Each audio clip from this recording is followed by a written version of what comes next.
सबसे पहले मैं और सभी श्रोता ये जानना चाहेंगे चैतन्य महाप्रभु थे कौन।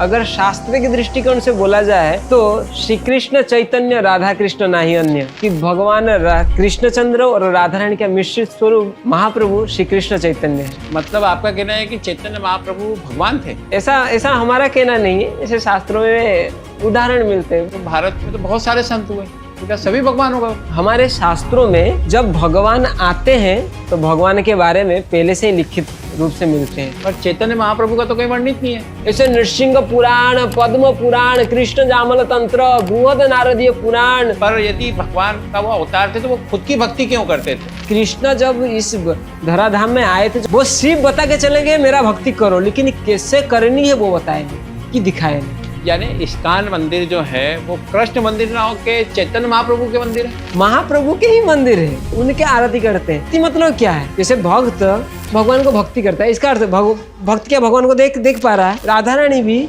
भगवान कृष्ण जब चले गए वृंदावन, उसके बाद में जो राधा रानी का भक्ति और भी बढ़ी। प्रभु जी, हमारे शास्त्रों में वेदों में बहुत सारे महामंत्र हैं, पर महाप्रभु ने हरे कृष्ण कृष्ण कृष्ण हरे हरे, हरे राम राम राम हरे हरे, इसी महामंत्र को क्यों चुना? जो अभी कंट्रोवर्सी है कि पहले हरे राम है या पहले हरे कृष्ण है, उसका समाधान कुछ इस प्रकार है। क्या वास्तव में नाम जप करने से मुक्ति मिल जाती? भक्त का उद्देश्य यही होना चाहिए कि मैं ब्राह्मण नहीं हूँ, मैं क्षत्रिय नहीं हूँ, मैं ना मैं शूद्र हूँ ना मैं वैश्य हूँ, ना मैं गृहस्थ हूँ, ना मैं वानप्रस्थ हूँ, ना मैं संन्यास हूँ। प्रभु जी, जगन्नाथपुरी महाप्रभु की लीला भूमि रही। महाप्रभु का अटूट संबंध भक्तों के लिए क्या महत्व रखता है? और जगन्नाथपुरी विरह क्षेत्र है। भगवान कृष्ण राधा रानी के बारे में सोचते जगन्नाथ बन गए।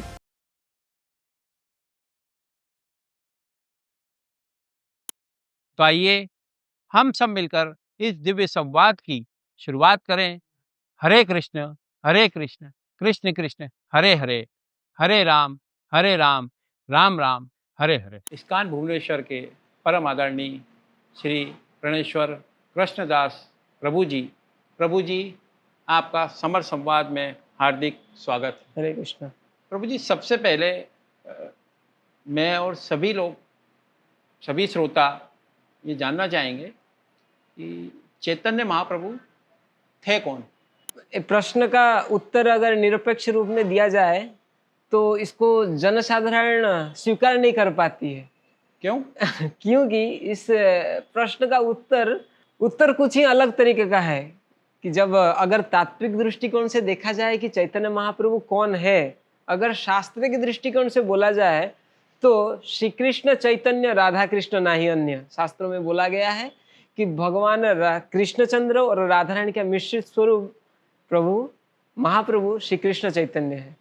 मतलब आपका कहना है कि चैतन्य महाप्रभु भगवान थे?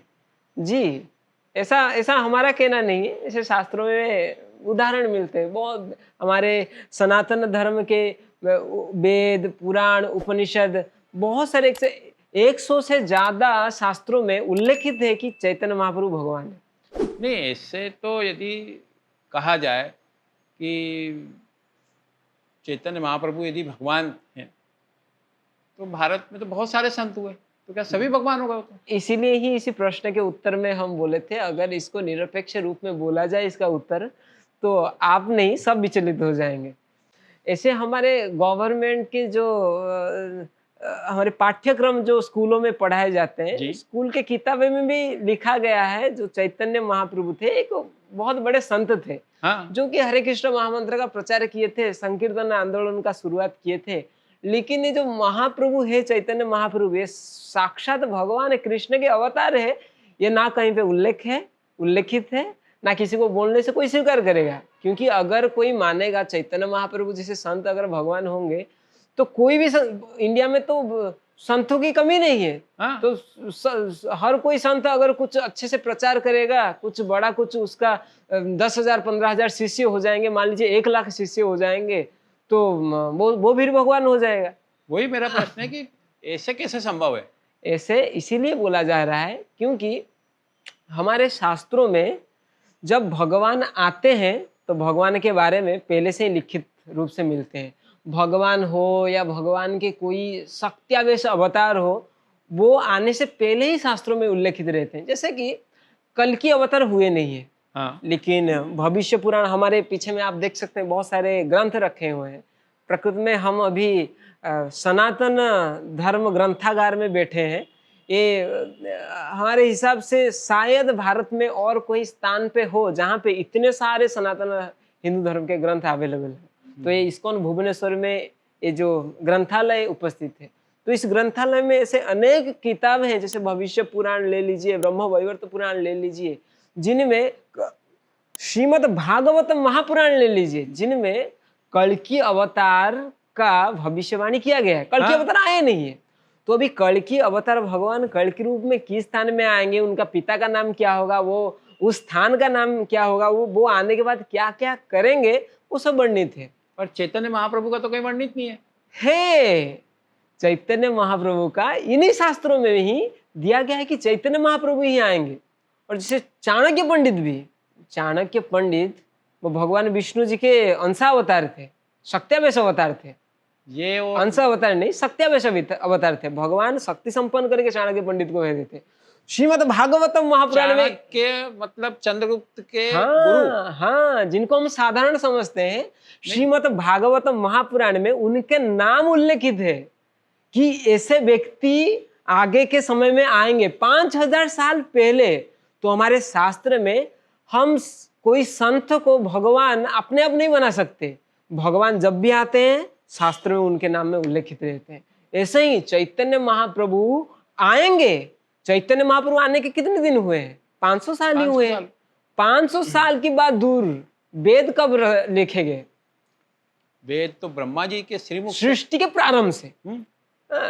भगवान जब भागवतम शुरू ही होते हैं, भागवतम के प्रथम श्लोक ही है, जन्माद्यस्य जतः अन्वयाद इतरतश्चार्थेषु अभिज्ञ स्वराट तेने ब्रह्म हृदय आदि कवे। ब्रह्मा जी के हृदय में भगवान वेद रूप ज्ञान प्रदान किए। जब सृष्टि का प्रारंभ नहीं हुआ था, सृष्टि के प्रारंभ से पहले वेद आए हैं। और कुछ कुछ शास्त्र में तो ऐसे, श्रीमद् भागवतम तो ऐसे वर्णन किए गए हैं, ब्रह्मा जी के जन्म से पहले भी वेद उपस्थित थे। वेद स्तुति करते हैं भगवान को, भगवान आप ब्रह्मा जी का सृष्टि करिए, वेद बोलते हुए भगवान से। तो उन्हीं वेदों में जैसे ऋग्वेद में बताया जाता है, ऋग्वेद के चैतन्य उपनिषद के अंतर्गत एक श्लोक आता है, सप्तमे गौरवर्ण विष्णु, कि सप्तम मनवंतर, वैवस्वत मनवंतर जिनका नाम है, और 28वां कलयुग में सप्तमे गौरवर्ण श्री विष्णु, भगवान विष्णु गौरवर्ण धारण करके गौरांग महाप्रभु या चैतन्य महाप्रभु के रूप में अवतरित होंगे। और अथर्ववेद में बताया जा रहा है, विश्वाम्भर विश्वेन माम पाहि स्वाहा, कि वो विश्वम्भर चैतन्य महाप्रभु का 2 नाम था। बाद में सन्यास लेने के बाद महाप्रभु का नाम चैतन्य पड़ा, श्री कृष्ण चैतन्य पड़ा। लेकिन सन्यास से पहले महाप्रभु का नाम एक था विश्वम्भर। जैसे हमारे स्कूल में एक नाम होता है, घर में एक नाम होता है। तो स्कूल में जो मतलब नाम था, अच्छा नाम था उसका, वो महाप्रभु का नाम था विश्वम्भर। और जो उनका घर में बुलाते थे तो उनको निमाई करके बुलाते। तो अथर्ववेद में बताया जा रहा है कि विश्वम्भर विश्वेन माम पाहि स्वाहा, है विश्वम्भर आप मुझे इस विश्व से, इस संसार जो अत्यंत दुखमय जगह है, इससे मुझे उद्धार करिए। ऐसे अथर्ववेद में स्तुति किए जा रहे हैं। और सामवेद में भी बता रहे हैं, सामवेद के ब्रह्म भाग के अंतर्गत एक श्लोक आता है जहां पे भगवान खुद बोल रहे हैं, भगवान खुद सामवेद के ब्रह्म भाग में बोल रहे हैं, तथा हम कृत संन्यास भूगिरिवाणो अवतरिष्ये तीरे अलगनंदाया पुनः पुनरीश्वर पार्थिते सपरिवारो निरालंब निर्धुते कली कलमस कवलित जनावलंबनाय। भगवान खुद बोलते हैं, तथा हम कृत संन्यास भूगिरिवाणो अवतरिष्ये, कि मैं भगीरथी के तट पे, गंगा नदी के किनारे, मतलब मायापुर गंगा नदी के किनारे में अवतरित होके संन्यास धारण करूंगा। और संन्यास धारण करके मेरे सारे पार्षद के साथ कलिजुग के कलमश को मैं नाश करूंगा। ऐसे सामवेद में बोला गया। ठीक है, अभी वेद के बाद नारद पंचरात्र, नारद पंचरात्र में खुद नारद जी बता रहे हैं। ये नारद पंचरात्र के चौथे रात का चतुर्थ रात्र क्या, ये नारद पंचरात्र के चतुर्थ रात्रि के 8वें अध्याय के 154 से लेकर 116 के श्लोक के अंदर महाप्रभु का आने का सूचना मिलते हैं। महाप्रभु से 1000 वर्ष पहले उसमें नारद जी खुद बोल रहे हैं, चैतन्य रूप चैतन्य चैतन्य गुणेन अर्जित अद्वैताचार्य निपुण अद्वैत परमनायकम नील श्वेत शीत कृष्ण गौर पीताम्बर छद सचिसूत जयप्रद। नारद जी खुद बोल रहे हैं कि सचिसूत, वो भगवान, वो माता सची देवी के जो सूत पुत्र, उनका जय हो। जो कौन है? चैतन्य रूप चैतन्य, जिनको चैतन्य महाप्रभु के रूप में सारे जगतवासी जानेंगे। ये नारद पंचरात्र गया, विष्णु सहस्त्र नाम में आई। विष्णु सहस्त्र नाम में श्लोक आते हैं जिनमें विष्णु सहस्त्र नाम तो सब कोई जानते होंगे। विष्णु सहस्त्र नाम में बोला जा रहा है, सुवर्ण हेमांगो वरांग वरांग संदनांगदी संन्यास कृष्ण शांत निष्ठा शांति परायण, कि वो भगवान जो सुवर्ण, जिन चैतन्य महाप्रभु का जो शरीर का रंग था वो गोल्डन कलर का था, सुवर्ण कलर का था। तो वो भगवान आएंगे। देखिए अभी रामचंद्र जी का जो शरीर का जो कांति, भगवान कृष्णचंद्र का शरीर का कांति, परशुराम जी का शरीर का कांति क्या सुवर्ण रंग का थे? नहीं, उनके तो मेघ श्यामल कोमलांगम थे, उनके तो मेघवर्ण दिखते थे। तो सुवर्ण रंग तो किनका नहीं था? हेमांग मतलब स्वर्ण के तरह दिखने का रंग किनका कांति तो नहीं था कोई भी भगवान के अवतार में। तो ये किन भगवान के बारे में बताया जा रहा है? चैतन्य महाप्रभु के बारे में बताया जा रहा है। चैतन्य महाप्रभु के शरीर का रंग स्वर्ण था, सुवर्ण वर्ण था चैतन्य महाप्रभु का। तो फिर गरुड़ अभी पुराण में आई है। पुराण में ऐसे अगर हम बोलने जाएंगे तो 100 से भी ज्यादा प्रमाण शास्त्रों में मिलते हैं, डायरेक्ट प्रमाण मिलते हैं, सीधा सलग प्रमाण मिलते हैं, प्रत्यक्ष प्रमाण मिलते हैं कि चैतन्य महाप्रभु भगवान है। जो कि आपसे हम, हमारे पास वो सॉफ्ट कॉपी है जो आपसे हम शेयर कर देंगे, आप आपके व्यूअर्स को आप दिखा सकते हैं डिस्क्रिप्शन बॉक्स में।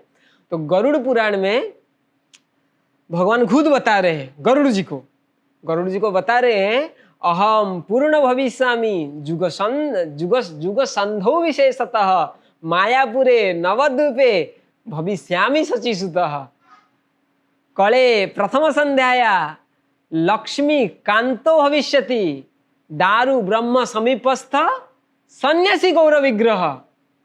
भगवान खुद बोल रहे हैं गरुड़ जी से कि अहम पूर्ण भविष्यन्ति जुग संधो विशेषतः। जब जुग संध्या आएगा, कलियुग, जब द्वापर युग अंत होंगे, कलियुग प्रारंभ हो गए, उस जो युग संध्या होगा उस समय में खुद आऊंगा।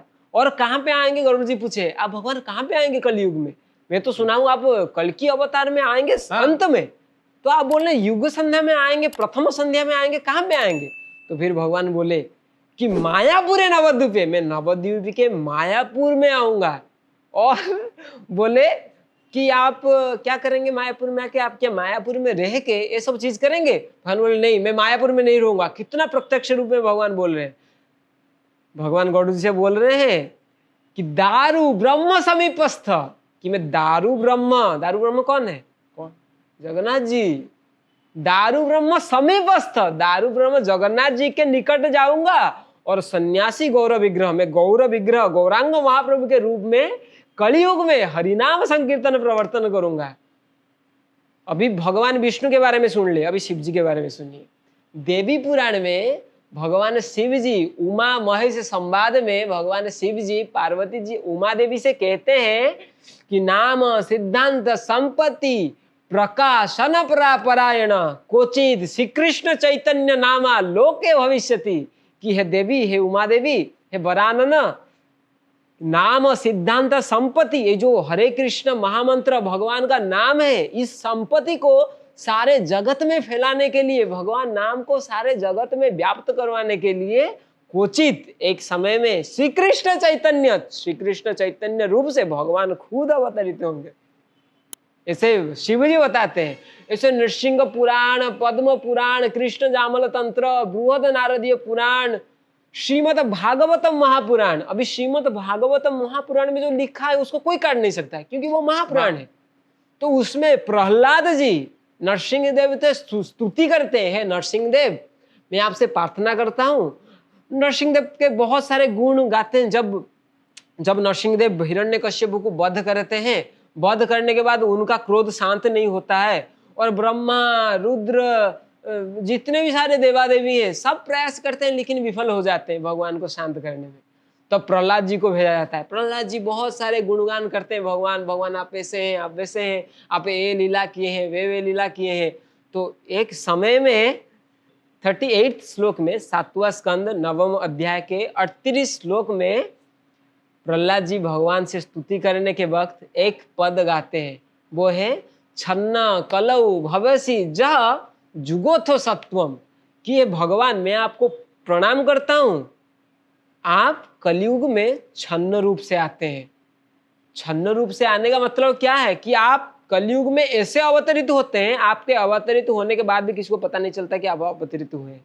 जैसे चैतन्य महाप्रभु भगवान स्वयं कृष्ण अवतरित हुए चैतन्य महाप्रभु के रूप में, लेकिन वो लोग बाग कोई उनको जान नहीं पाएगा क्योंकि वो छन्न रूप से आएंगे, पहचान ही नहीं पाएंगे। भगवान जब छुपना चाहिए उनको कौन पहचानेगा।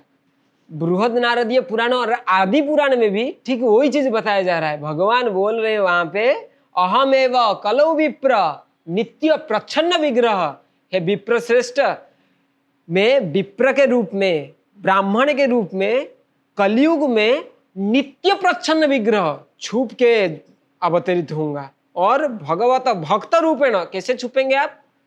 मैं अगर शंख चक्र गदा पद्म धारण करके जाऊंगा तो लोग बाग मुझे पहचान लेंगे। मैं भी छुपने, मेरा इच्छा हुआ मैं छुपूंगा।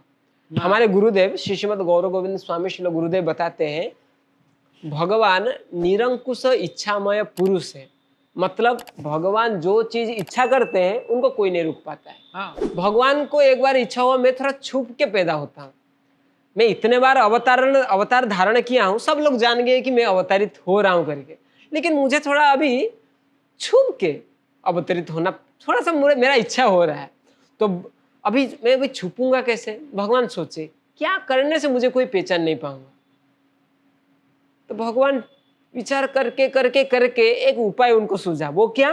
तो बृहद नारदीय पुराण में भगवान वो श्लोक को उच्चारण किए, भगवत भक्त रूपेण लोकसाम रक्षामि सर्वदा, कि मैं भक्त होके जन्म लूंगा, भक्त होके आविर्भाव होगा।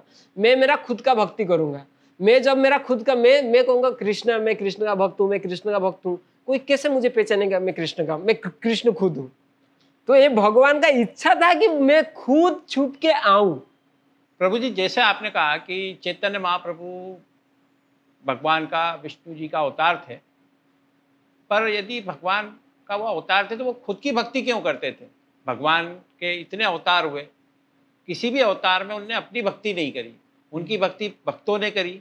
पर इस अवतार में तो वो खुद ही की भक्ति कर रही थी। मान लें कि वो प्रभु थे, वो भगवान का अवतार थे, इसको कैसे मानेंगे अपन? अनर्पितम चरिम चिरात करुणया अवतीर्ण करो, जो पहले किसी भी युग में किसी को भी नहीं दिए थे, जो कभी भी नहीं किए थे भगवान, करुणया अवतीर्ण करो, खुद के करुणा से वो इस बार वही चीज करने जा रहे हैं। असल में चैतन्य महाप्रभु के रूप में भगवान कृष्ण साक्षात आने के पीछे दो कारण है। छद्म रूप से छुप के आने के कारण दो ही कारण मिलते हैं शास्त्र में। पहला है बाहर के कारण, बहिरंग कारण जो बोलते हैं, और दूसरा है आंतरिक कारण। बाहरी और आंतरिक। हाँ, जैसे बाहर के दृष्टिकोण से क्यों भगवान आए? भगवान जब भगवत गीता बोले, भगवत गीता में भगवान क्या बताए?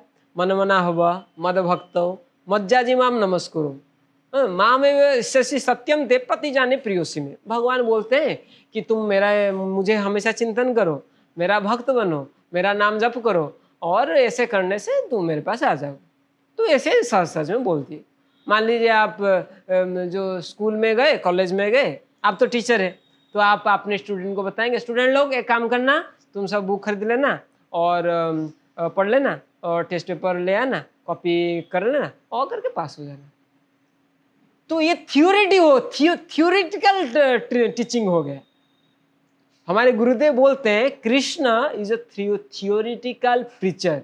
ये सिर्फ कृष्ण जब इस धराधाम में आए थे, जो भगवद गीता बोले, सिर्फ थ्योरी बोल के गए। हाँ, किताब मतलब एकमात्र भगवान है जिनने बुक लिख गए, जिनके श्रीमुख से भगवत गीता हुई और भगवत गीता बोले, लेकिन वो प्रत्यक्ष सब प्रमाण थ्योरी है, वो सब थ्योरी है। भगवान कृष्ण जो बोले कि मेरे भक्त बनो, अभी एक व्यक्ति भक्त कैसे बनेगा? उसके जीवन में इतने सारे आसक्ति है, कितने सारे माने जन्म से लेकर अभी तक कितने सारे खराब आदतों से वो ग्रसित है। वो सब कुछ छोड़े, मद्य मांस इतने सारे खराब चीज छोड़ के भगवान की भक्ति कैसे कर लेगा? और करेगा भी कैसे करेगा? मान लीजिए आप एक आईफोन खरीदे, अभी आईफोन को कैसे चलाना है ये कौन बताएगा आपको? ये तो दुकान वाला बताएगा, दुकान वाले को कौन बताएगा? कंपनी वाला बताएगा। कौन से कंपनी? आईफोन जो बनाती है। जो कंपनी आईफोन बनाया है या किसी भी मोबाइल बना है, वो ही उसी को ही बताना पड़ेगा कि हाँ। उसको कैसे चलाना होता है। तो भगवान कृष्ण के द्वारा एक मिस्टेक हो गया, वो सिर्फ बता के चलेंगे मेरा भक्ति करो, लेकिन कैसे करनी है वो बताए नहीं कि दिखाए नहीं। वही बताने के लिए आमा बिना केहो ना है कृष्ण प्रेम अदिते, भगवान सोचे कि मैं तो सिर्फ बता के आ गया, लेकिन जब मैं खुद साक्षात जाके आचरण नहीं करूंगा मेरा भक्ति, तो लोग जानेंगे किसी मेरे भक्ति कैसी करनी होती है। क्योंकि साधारण जीव, उनका सामर्थ्य नहीं है भगवान की भक्ति करने का। कैसे भगवान की भक्ति किए जाए, इसीलिए भगवान को खुद आना पड़ा कि कैसे मैं मेरा भक्ति में कैसे किया जाए, उसको दिखाने के लिए। ये था बाहर के कारण नहीं, पर हर भगवान के मंदिर हैं। यदि कहा जाए कि ये मान भी लिया जाए कि चैतन्य महाप्रभु भगवान का अवतार थे, तो उनके मंदिर तो है ही नहीं। चैतन्य महाप्रभु के मंदिर तो हर जगह में है। हमारे मंदिर में क्या चैतन्य महाप्रभु का मंदिर नहीं है? सारे इस्कॉन सेंटर में, जितने भी इस्कॉन सेंटर और गौड़ीय वैष्णव मंदिर है, हर मंदिर में चैतन्य महाप्रभु का विग्रह रहता है, उनका पूजा होती है। यानी इस्कॉन मंदिर जो है वो कृष्ण मंदिर ना होके चैतन्य महाप्रभु के मंदिर है। महाप्रभु के ही मंदिर है, चैतन्य महाप्रभु कृष्ण के मंदिर नहीं है। भगवान कृष्ण के उनको पूजा किया जाता है, लेकिन महाप्रभु के विग्रह उधर रहते हैं। नहीं, इस्कॉन मंदिर चैतन्य महाप्रभु का मंदिर है या कृष्ण मंदिर है?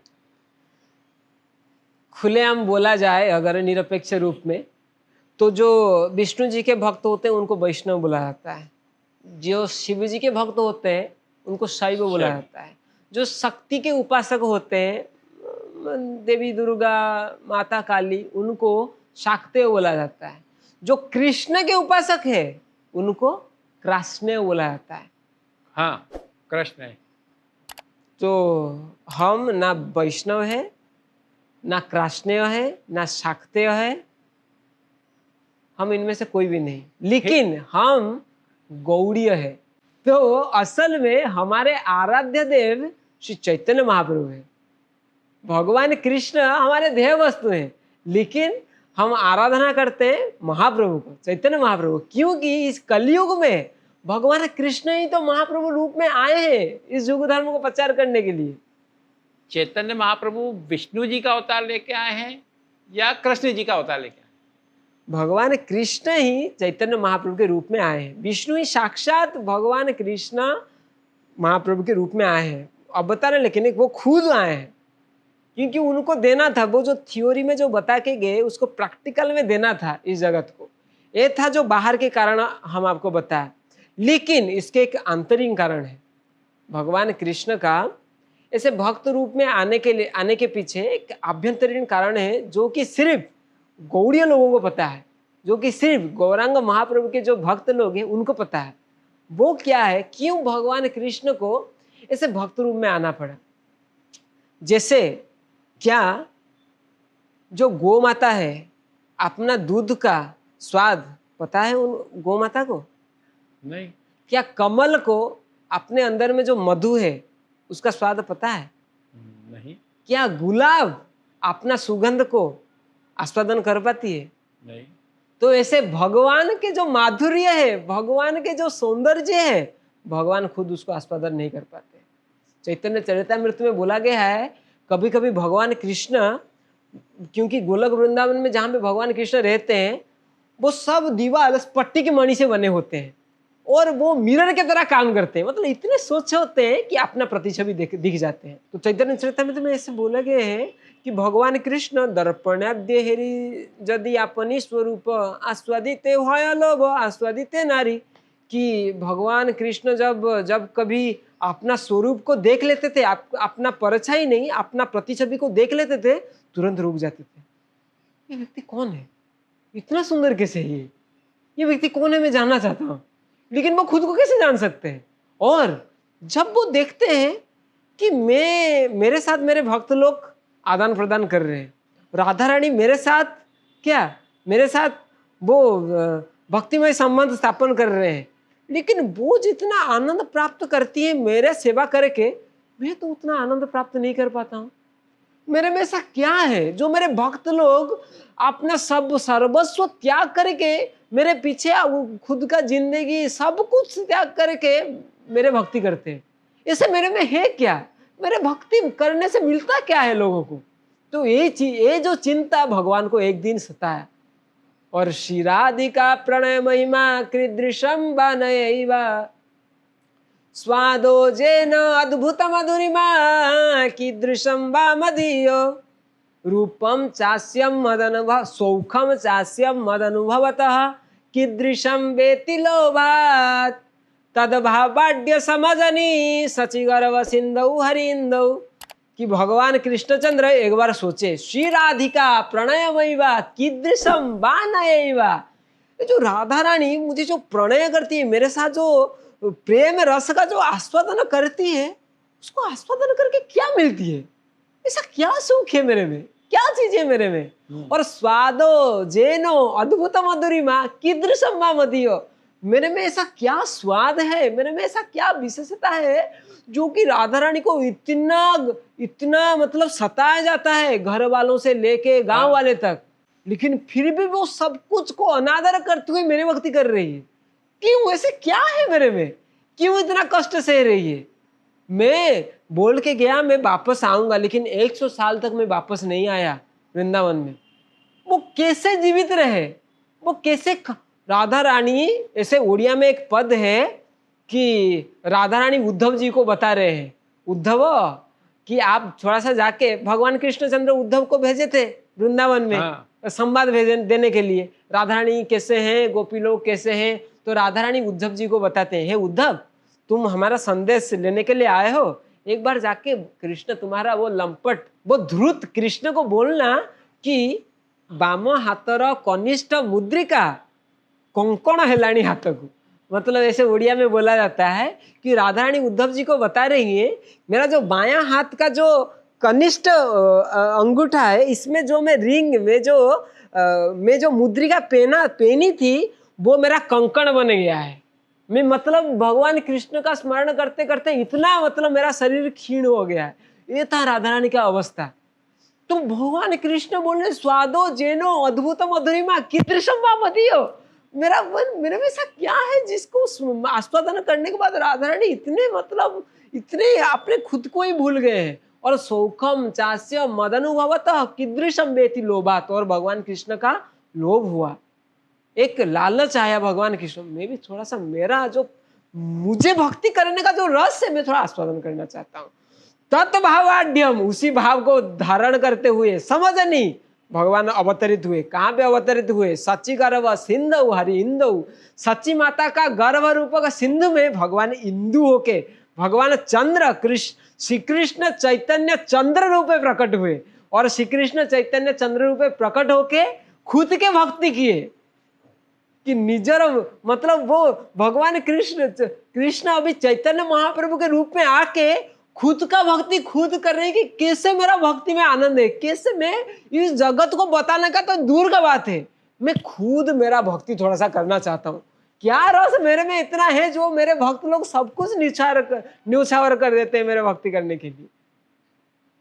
नहीं, पर यदि भगवान है, जैसा आप कहते हैं कि चैतन्य महाप्रभु भगवान है, तो उनकी आरती, उनका उपास, उनकी पूजा, जैसे हर भगवान के हमारे सनातन धर्म में, इस प्रकार क्या उनकी भी है? हाँ, हम क्या करते हैं? हम तो वही करते हैं। चैतन्य महाप्रभु के जो उपासक है, जो गौड़ीय वैष्णव है, जो इस तत्व को जानते हैं, 84 लाख योनि में भ्रमण करते करते करते करते ब्रह्मांड भ्रमिते कौन भाग्यवान जीव गुरु कृष्ण प्रसादे पाए भक्ति लता बीज, ऐसा बोला गया है। ऐसे 84 कभी जानवर बने हैं, कभी पशु बन रहे हैं, कभी पक्षी बन रहे हैं, कभी देवता भी हुए हैं, कभी असुर हुए हैं, कभी पाताल में जन्मे हैं, कभी स्वर्ग में जन्मे हैं। तो ऐसे बहुत अनंत कोटि जन्मम गंगाम अपनी बालुकाम, समंदर में गंगा नदी में जितना बालू का कण नहीं है उससे भी ज्यादा बार हम जन्म ले चुके हैं, ज्यादा उससे ज्यादा बार ऐसे हम घर संसार कर चुके हैं। लेकिन जब व्यक्ति का असल में भाग्योदय होता है वो इस भक्ति मार्ग में आता है। भगवान कृष्णचंद्र भी वही चीज बोल रहे हैं भगवत गीता में। भगवान बोलते हैं मनुष्याणां सहस्रेषु कश्चित जत्तति सिद्धये कश्चि किंचितामपि सिद्धानां कश्चित माम वेत्ति तत्वतः, कि ऐसे हजार हजार मनुष्य में कोई एक भक्त बनने के लिए थोड़ा सा प्रयास करता है, आध्यात्मिक दिग से उसका कोई रुचि उत्पन्न होते हैं। ऐसे आध्यात्मिक दिग में रुचि उत्पन्न होने वाले हजार हजार लोगों में से कोई एक ही मेरा भक्त बन पाता है। और वैसे भगवान कृष्ण के अनेक भक्तों में से कोई एक ही व्यक्ति होता है जो चैतन्य महाप्रभु के रूप के बारे में जान पाता है। क्योंकि छन्न को लो कलयुग में वो छन्ने अवतार में आए हैं, वो नहीं चाहते मुझे कोई जाने, छन्न रूप से आए हैं।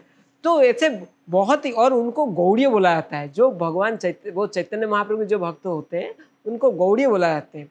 और जो गौड़ीय वैष्णव होते हैं वो चैतन्य महाप्रभु को अपने इष्ट देव के स्वरूप में मानते हैं और उनके आराधना करते हैं, उनके उपासना करते हैं, उनके आरती करते हैं। आप हमारे मंदिर में रुकिए, दिन से रात तक आप देखेंगे कैसे चैतन्य महाप्रभु का आरती हो रहे हैं। उनको भक्त के रूप में हम पूजा कर रहे हैं। भगवान कृष्ण है लेकिन उनके सर में मयूर पुच्छ नहीं दिया जाता है, ठीक है ना। वो जब एकादशी होता है तो एकादशी में वो भी एकादशी करते हैं, लेकिन वो कृष्ण है लेकिन राधा रानी का भाव को, भक्त का भाव को धारण करके वो आए हैं। अंत कृष्ण बाह्य गौर, वो आभ्यंतरण में कृष्ण है, अंदर में कृष्ण है, लेकिन बाहर में भक्त है। क्योंकि उनको जानना था कि राधा रानी मुझे कैसे प्रेम करती है। तो बाहर में वो राधा रानी के कांति को धारण करते हुए बाहर के दिख से, दृष्टिकोण से देखने से वो भक्ति के रूप को धारण करते हुए, लेकिन है कृष्ण धारण किए भक्त रूप। तो हम उनको कृष्ण के रूप में उपासना करते हैं, लेकिन है वो क्या भक्त के रूप में आविर्भाव हुए।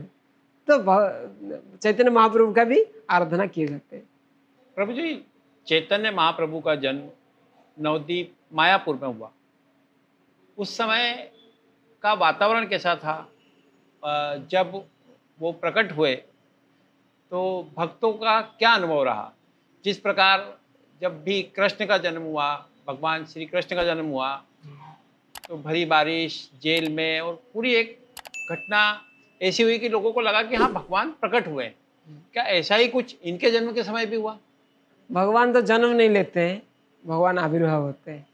जैसे जन्म कौन लेता है? जो पहले नहीं होता है वो जन्म लेता है, ठीक है। तो भगवान ऐसे नहीं, भगवान हमेशा है, वो आविर्भाव होते हैं। जैसे सूरज है, सूरज जब हम नहीं बोलते हैं कि सूरज जन्म लिया, अभी जन्म लिया अभी मर गया। सूरज कॉन्स्टेंटली वो एग्जिस्टिंग है, वो जब सुबह होते हैं वो उदय होता है, ऐसे बोलते हैं। तो ऐसे ही भगवान आविर्भाव हुए। तो भगवान जब आविर्भाव, भगवान फिर कब आविर्भाव होते हैं? भगवत गीता में भगवान बोलते हैं कि वो कब कब आते हैं इस धरती पर।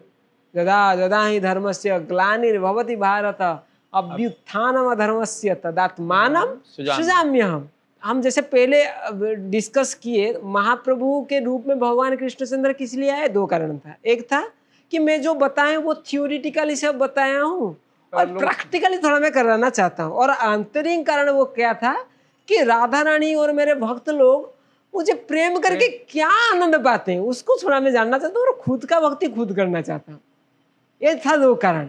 लेकिन किस समय आना है तो ये उनके ऊपर था। नहीं, पर जब वो प्रकट हुए उस समय जो भक्त थे उनको क्या अनुभव रहा?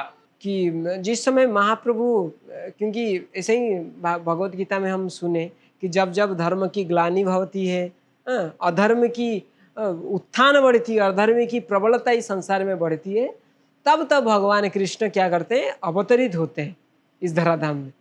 तो वैसे ही कलयुग के जो आज से 500 वर्ष पहले लोग, जैसे चैतन्य भागवतम में वर्णन आता है उस समय के जो कैसे परिस्थिति थे, उस समय चैतन्य भागवतम में वर्णन आते हैं, कृष्ण राम भक्ति शून्य सकल संसार प्रथम कलिते हैल भविष्याचार, कि प्रथम कलियुग के प्रथम संध्या में ऐसे लोगों के आचरण दिखाए गए कि कृष्ण राम भक्ति शून्य सकल संसार, सारे संसार में लोग सिर्फ कर्मकांड में लगे थे, सिर्फ यज्ञ तप दान व्रत व्याकरण शास्त्र शास्त्रार्थ ये सब करने में लोग बहुत व्यस्त थे।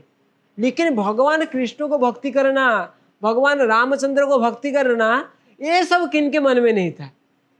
तो इसी को देखते हुए और चैतन्य महाप्रभु का भी मन में क्या था कि मैं जो भगवान की जो भक्ति है इसको मैं प्रचलन करवाऊंगा। और भगवान जब देखे कि लोग अभी सिर्फ वेद पुष्पिता वाचा, जो जाम इमाम पुष्पिता वाचा प्रबोधन अभिवस्थित, जो भगवान भगवद्गीता में बोले अर्जुन को कि लोग बाग सब लोग क्या कर रहे हैं, वेदों में जो पुष्पित वाणी दिए गए हैं, इस काम को कर लो, इस यज्ञ को कर लो तुमको पुत्र प्राप्ति होगा, इस यज्ञ को कर लो तुमको धन प्राप्ति होगी, उस उपवास करो तुमको अच्छे क्या नारी मिलेंगे, शादी करोगे। ये सब चीजों में सारे लोग क्या थे, लगे थे। लेकिन भगवान कृष्ण को भक्ति करना, भगवान श्री राम की भक्ति करना, ये सब शून्य हो गया था, जीरो हो गया था पूरा संसार में। और उसी समय भगवान क्या किए, सची गर्भे वैसे सर्वभुवने भुवने रवास फाल्गुन पूर्णिमा तिथि हैल प्रकाश, कि ठीक उसी समय में भगवान क्या किए, सची माता के गर्भ में, मायापुर नवद्वीप के मायापुर जगह में सची माता के गर्भ में भगवान अवतरित हुए। और भगवान सची माता के गर्भ में रह के जब फाल्गुन पूर्णिमा तिथि आई, उस समय भगवान क्या किए, इस धराधाम को अवतरित हुए। सची माता के गर्भ रूप का सिंधु, जैसे सागर से चंद्रमा उदय होते हैं, सूरज उदय होते हैं, वैसे ही सची माता के गर्भ रूप का सिंधु से भगवान हरि रूप का इंदु प्रकट हुए। ऐसे जिस समय भगवान, क्योंकि जैसे हम उमा महेश संवाद में सुने, देवी पुराण में शिवजी देवी उमा से बता रहे हैं कि नाम सिद्धांत संपत्ति प्रकाशन परायण, कि भगवान ने जो चैतन्य कोचित श्री कृष्ण चैतन्य नामालोके भविष्यति, कि भगवान कृष्ण एक समय चैतन्य महाप्रभु के रूप में इस हरि नाम को प्रचार करने के लिए प्रकट हो गए। तो भगवान जब प्रकट हो रहे हैं, जन्म ले रहे हैं, तो जन्म के मुहूर्त से ही सारे जगत को हरि नाम से डुबा लिए थे। कैसे ना, भगवान किस समय प्रकट हुए, फाल्गुन पूर्णिमा, जिस दिन पूर्णिमा थी, और भगवान की इच्छा से उस पूर्णिमा तिथि में ग्रहण लग गया। ईश्वरेर कृपा ईश्वरेर इच्छा बुझिवारे शक्ति काय, चंद्र आच्छादन कैल ईश्वर इच्छा है। तो भगवान का जो इच्छा है, इसको समझने का शक्ति किनका है। अभी अगर इस पॉडकास्ट जो आप कर रहे हैं, इसको देखने के बाद, इस वार्तालाप को देखने के बाद लोग सोचेंगे कि क्या भगवान खुद के भक्त होके आए हैं, संत रूप में आए हैं, वो खुद अपना भक्त है, ये क्या चल रहा है। तो वही चीज बता रहे हैं चैतन्य भागवत में श्री विश्व वृंदावन दास ठाकुर कि ईश्वर कर्म बुझिवारे शक्तिकार, ईश्वर का जो कर्म है इसको कौन समझ सकता है, कोई नहीं समझ सकता है। तो ठीक उसी समय ही जो पूर्णिमा थे, पूर्णिमा को क्या किए, चंद्र को राहु ने आच्छादन कर दिए।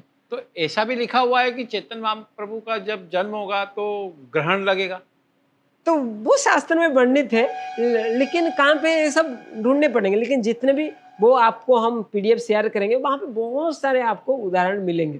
तो इसके पीछे भी और कारण है कि पूर्णिमा के चंद्र थे, पूर्णिमा के चंद्र देखे जब भगवान कृष्ण चंद्र, स्वयं कृष्ण चंद्र खुद आविर्भाव हो रहे, मैं साधारण चंद्र क्या करूँगा, राहु तुम आओ मेरे में ग्रहण लगो। तो ऐसे चंद्रमा लज्जित होके खुद के ऊपर खुद ग्रहण लगवा दिए। ऐसे मतलब ऐसे एक आचार्य तात्पर्य करते हैं, भाव देते हैं। तो प्रकृति में जब ग्रहण लगता है तो बहुत ही अशुभ माना जाता है। हाँ, लोग सब क्या करते हैं, खाना वगैरह बंद कर- छोड़ देते हैं और चुपचाप बैठ जाते हैं। लेकिन ग्रहण के समय विधि है, क्योंकि बहुत ही अपवित्र समय है, बहुत ही अशुभ समय है। तो ग्रहण में शास्त्र में ऐसा विधि दिया गया है कि जब ग्रहण लगे तो ज्यादा से ज्यादा भगवान का नाम उच्चारण करनी चाहिए और ज्यादा से ज्यादा भगवतीय कार्य करनी चाहिए।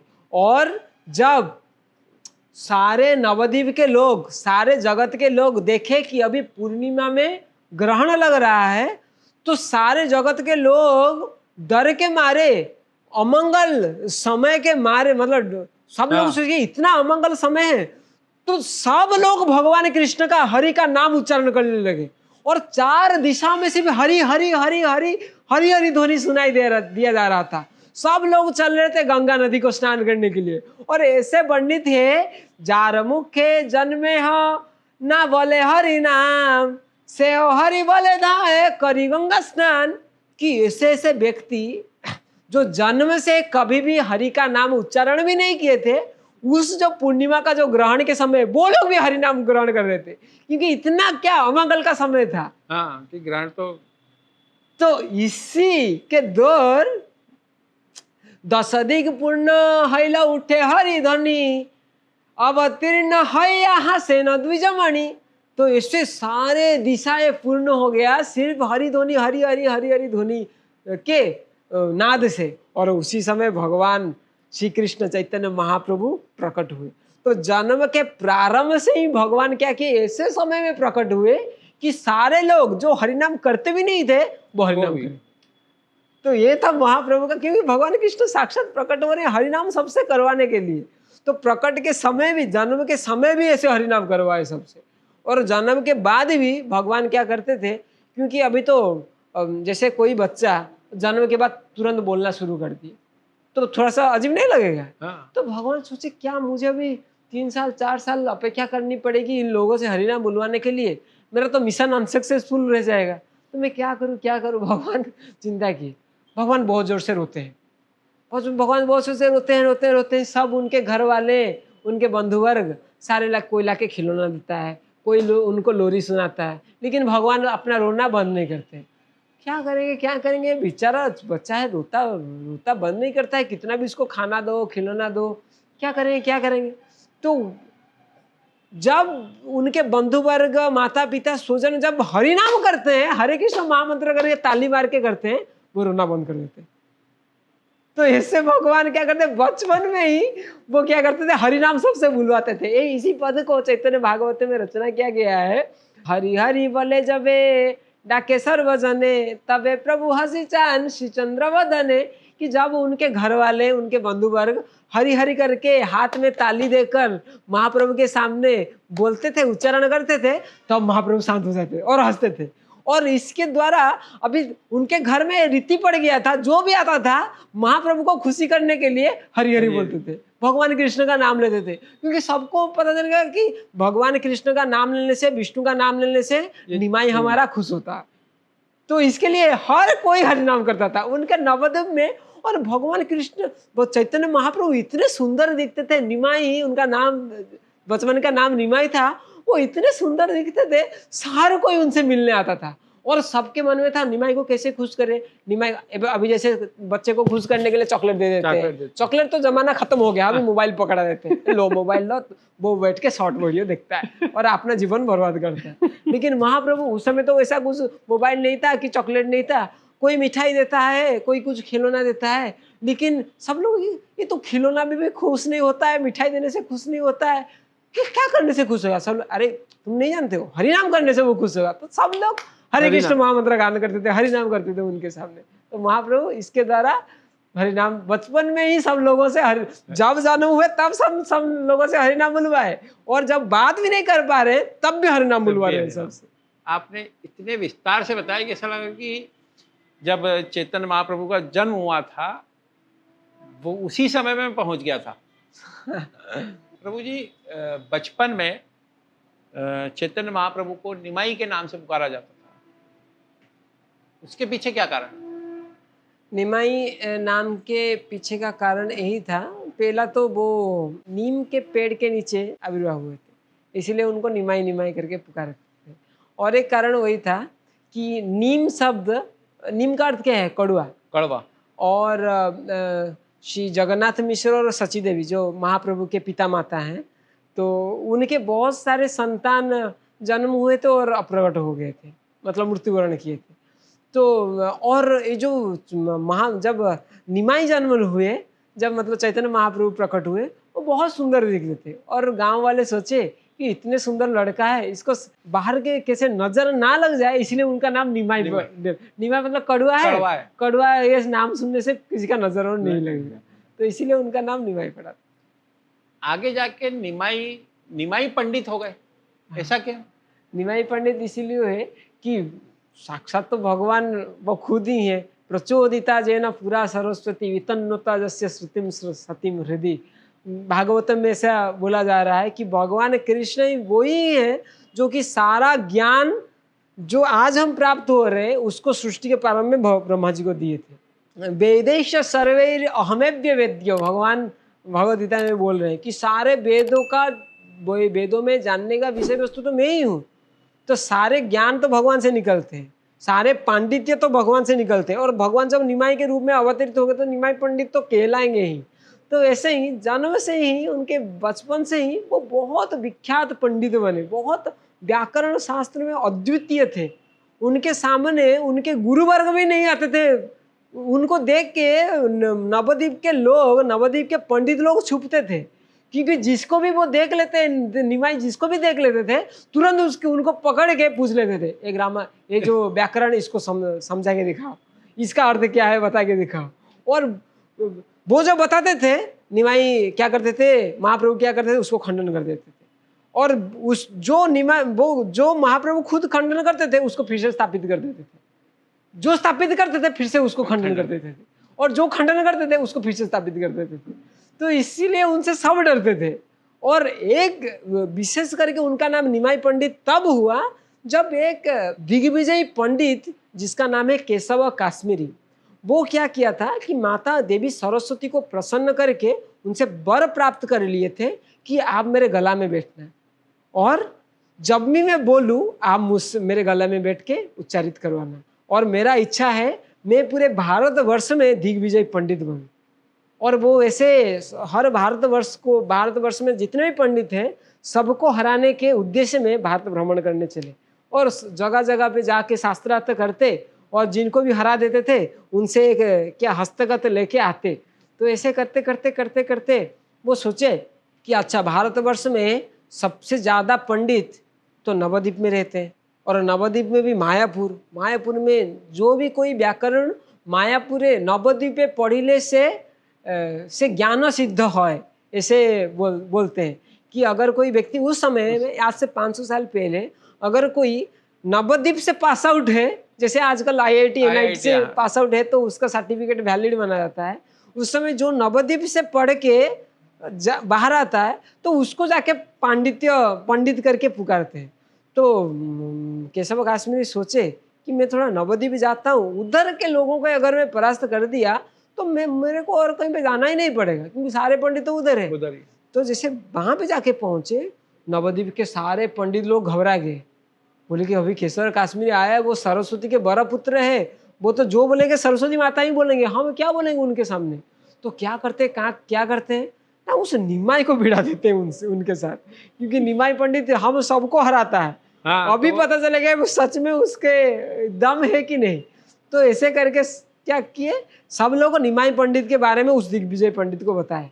केशव काश्मीरी जब निमाई पंडित के बारे में सुने तो वो निमाई पंडित के पास आए, और उनसे जब मुलाकात हुए तो निमाई पंडित उनको प्रणाम कर दिए, क्योंकि भगवान महाप्रभु थे अमानी मानद, कैसे दूसरों को सम्मान देना चाहिए। अगर कोई सीखना चाहता है तो महाप्रभु से सीखे। तो महाप्रभु कभी भी ऐसा कोई भी कार्य नहीं करते थे जिससे सामने वाला को कष्ट हो। तो अभी वो महाप्रभु से शास्त्र करना चाहते थे। अभी शास्त्रार्थ होते कहाँ पे, सर्व लोगों के सम्मुख में। अभी सब के सम्मुख में इतने बड़े पंडित, ये छोटा सा बालक निमाई, अगर उनको हरा दे तो उनका इज्जत तो मिट्टी में मिल जाएगी। हाँ, मतलब निमाई हार जाए तो कोई बात नहीं, बालक है वो। हाँ, और वो तो दिग्विजय पंडित है। तो अभी महाप्रभु सोचे कि मैं क्या करूंगा, अगर इनको हरा दूंगा तो इनको कष्ट होगा। तो एक समय संध्या के समय में जब निमाई क्या कर रहे थे, निमाई क्या करते थे, बचपन में वो पढ़ते नहीं थे, वो पढ़ाते थे। जो लोग सब उस समय में जो टोल सब होता था, कोचिंग सेंटर जो होते थे, सारे बच्चे और कोई भी कोचिंग सेंटर में नहीं जाते थे, वो निमाई के पास आते थे। और वो जिस गुरु के पास जाके पढ़े थे, वो गुरु उनको जो जो पढ़ाए थे उस सबको निमाई पंडित खंडित कर रहे थे। तो निमाई क्या करते थे, अपना ही टोल खोल के रखे थे, अपना ही कोचिंग सेंटर खोल के रखे थे, इतने विद्वान थे।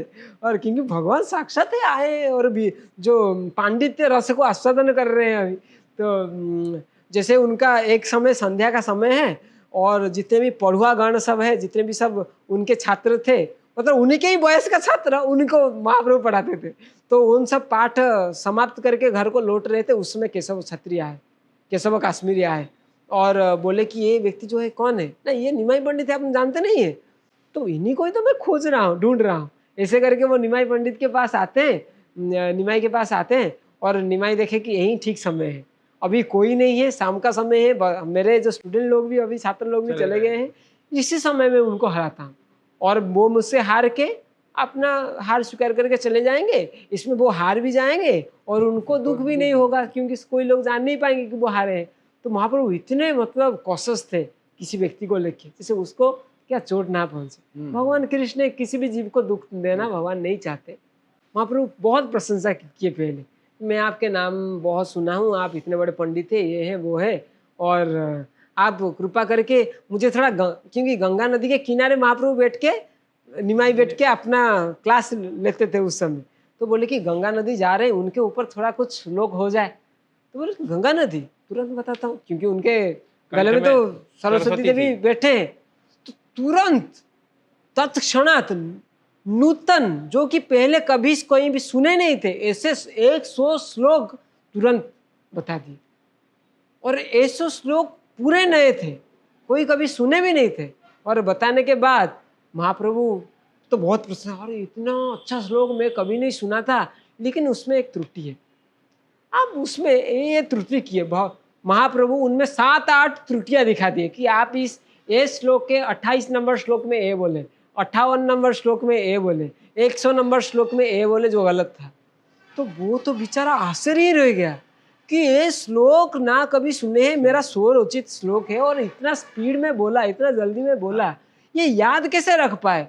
और जब भगवान उनको पूछे कि इसका व्याख्या मुझे करो, तो कुछ बोल ही नहीं पाए। और रात में जाके इतने मतलब परेशान हो गए, सरस्वती देवी को फिर से आराधना करने लगे।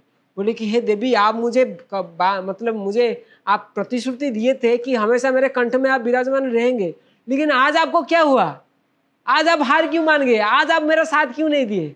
तो माता सरस्वती, देवी सरस्वती उनके सम्मुख प्रकट होते हैं, उनको बोलते हैं तुम पागल हो गए हो क्या, तुमको पता है तुम किसके साथ शास्त्र कर रहे थे, वो खुद मेरे स्वामी है, मैं मेरे स्वामी के सामने कैसे तुम्हारा साथ देता, इसीलिए मैं तुमको हराया।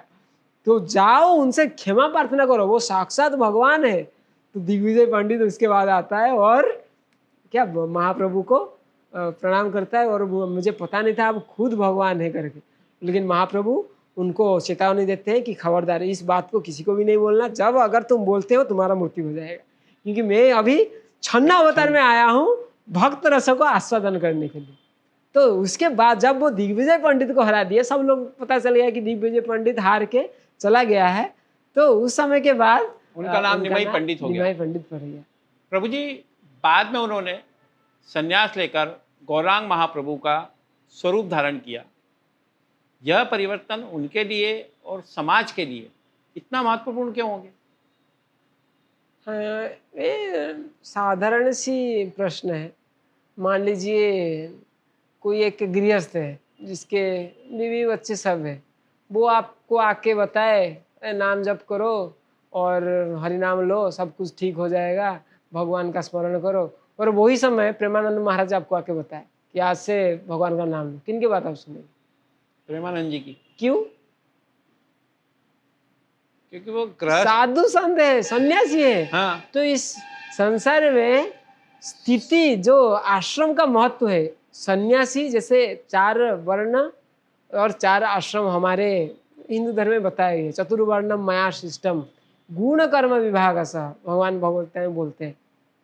जैसे हमारा गृहस्थ आश्रम है, ब्रह्मचर्य आश्रम है, वानप्रस्थ आश्रम है और संन्यास आश्रम है।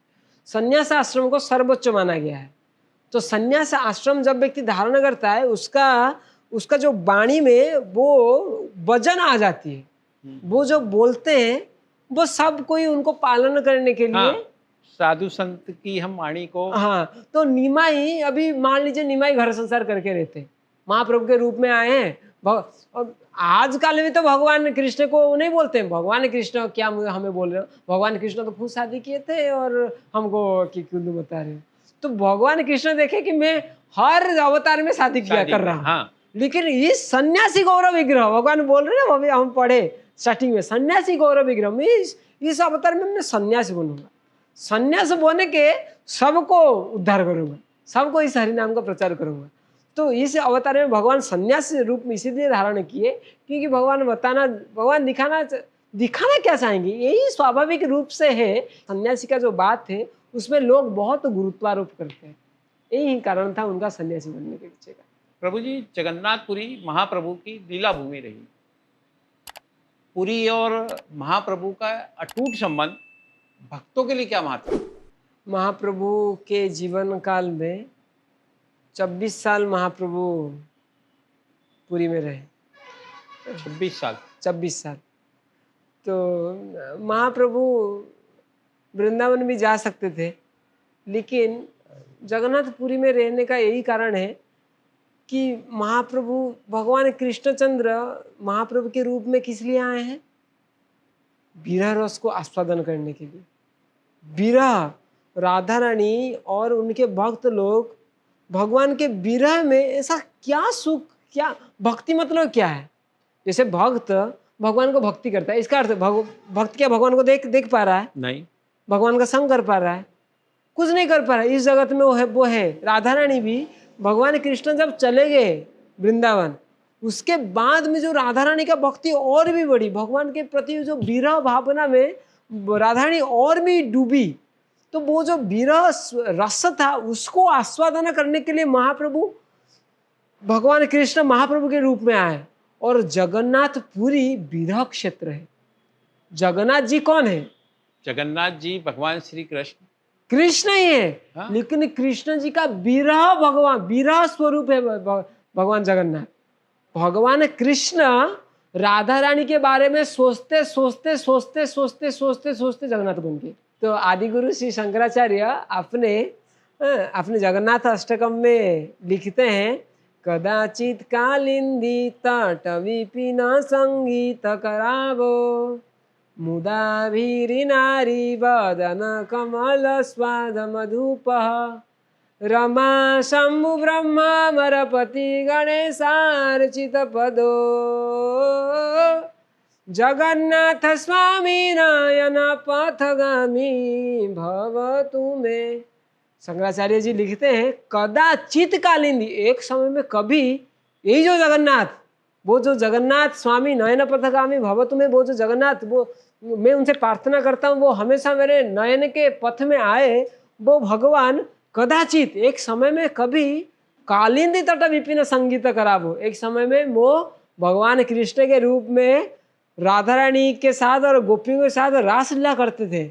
और यही वो जगन्नाथ है जो उसी रासलीला भगवान जो राधा रानी लोगों को, अपने गोपी लोगों को छोड़ के अभी मथुरा में वास कर रहे हैं, उनके बारे में सोचते सोचते जगन्नाथ जी का अष्टसत्व विकार आ गया है।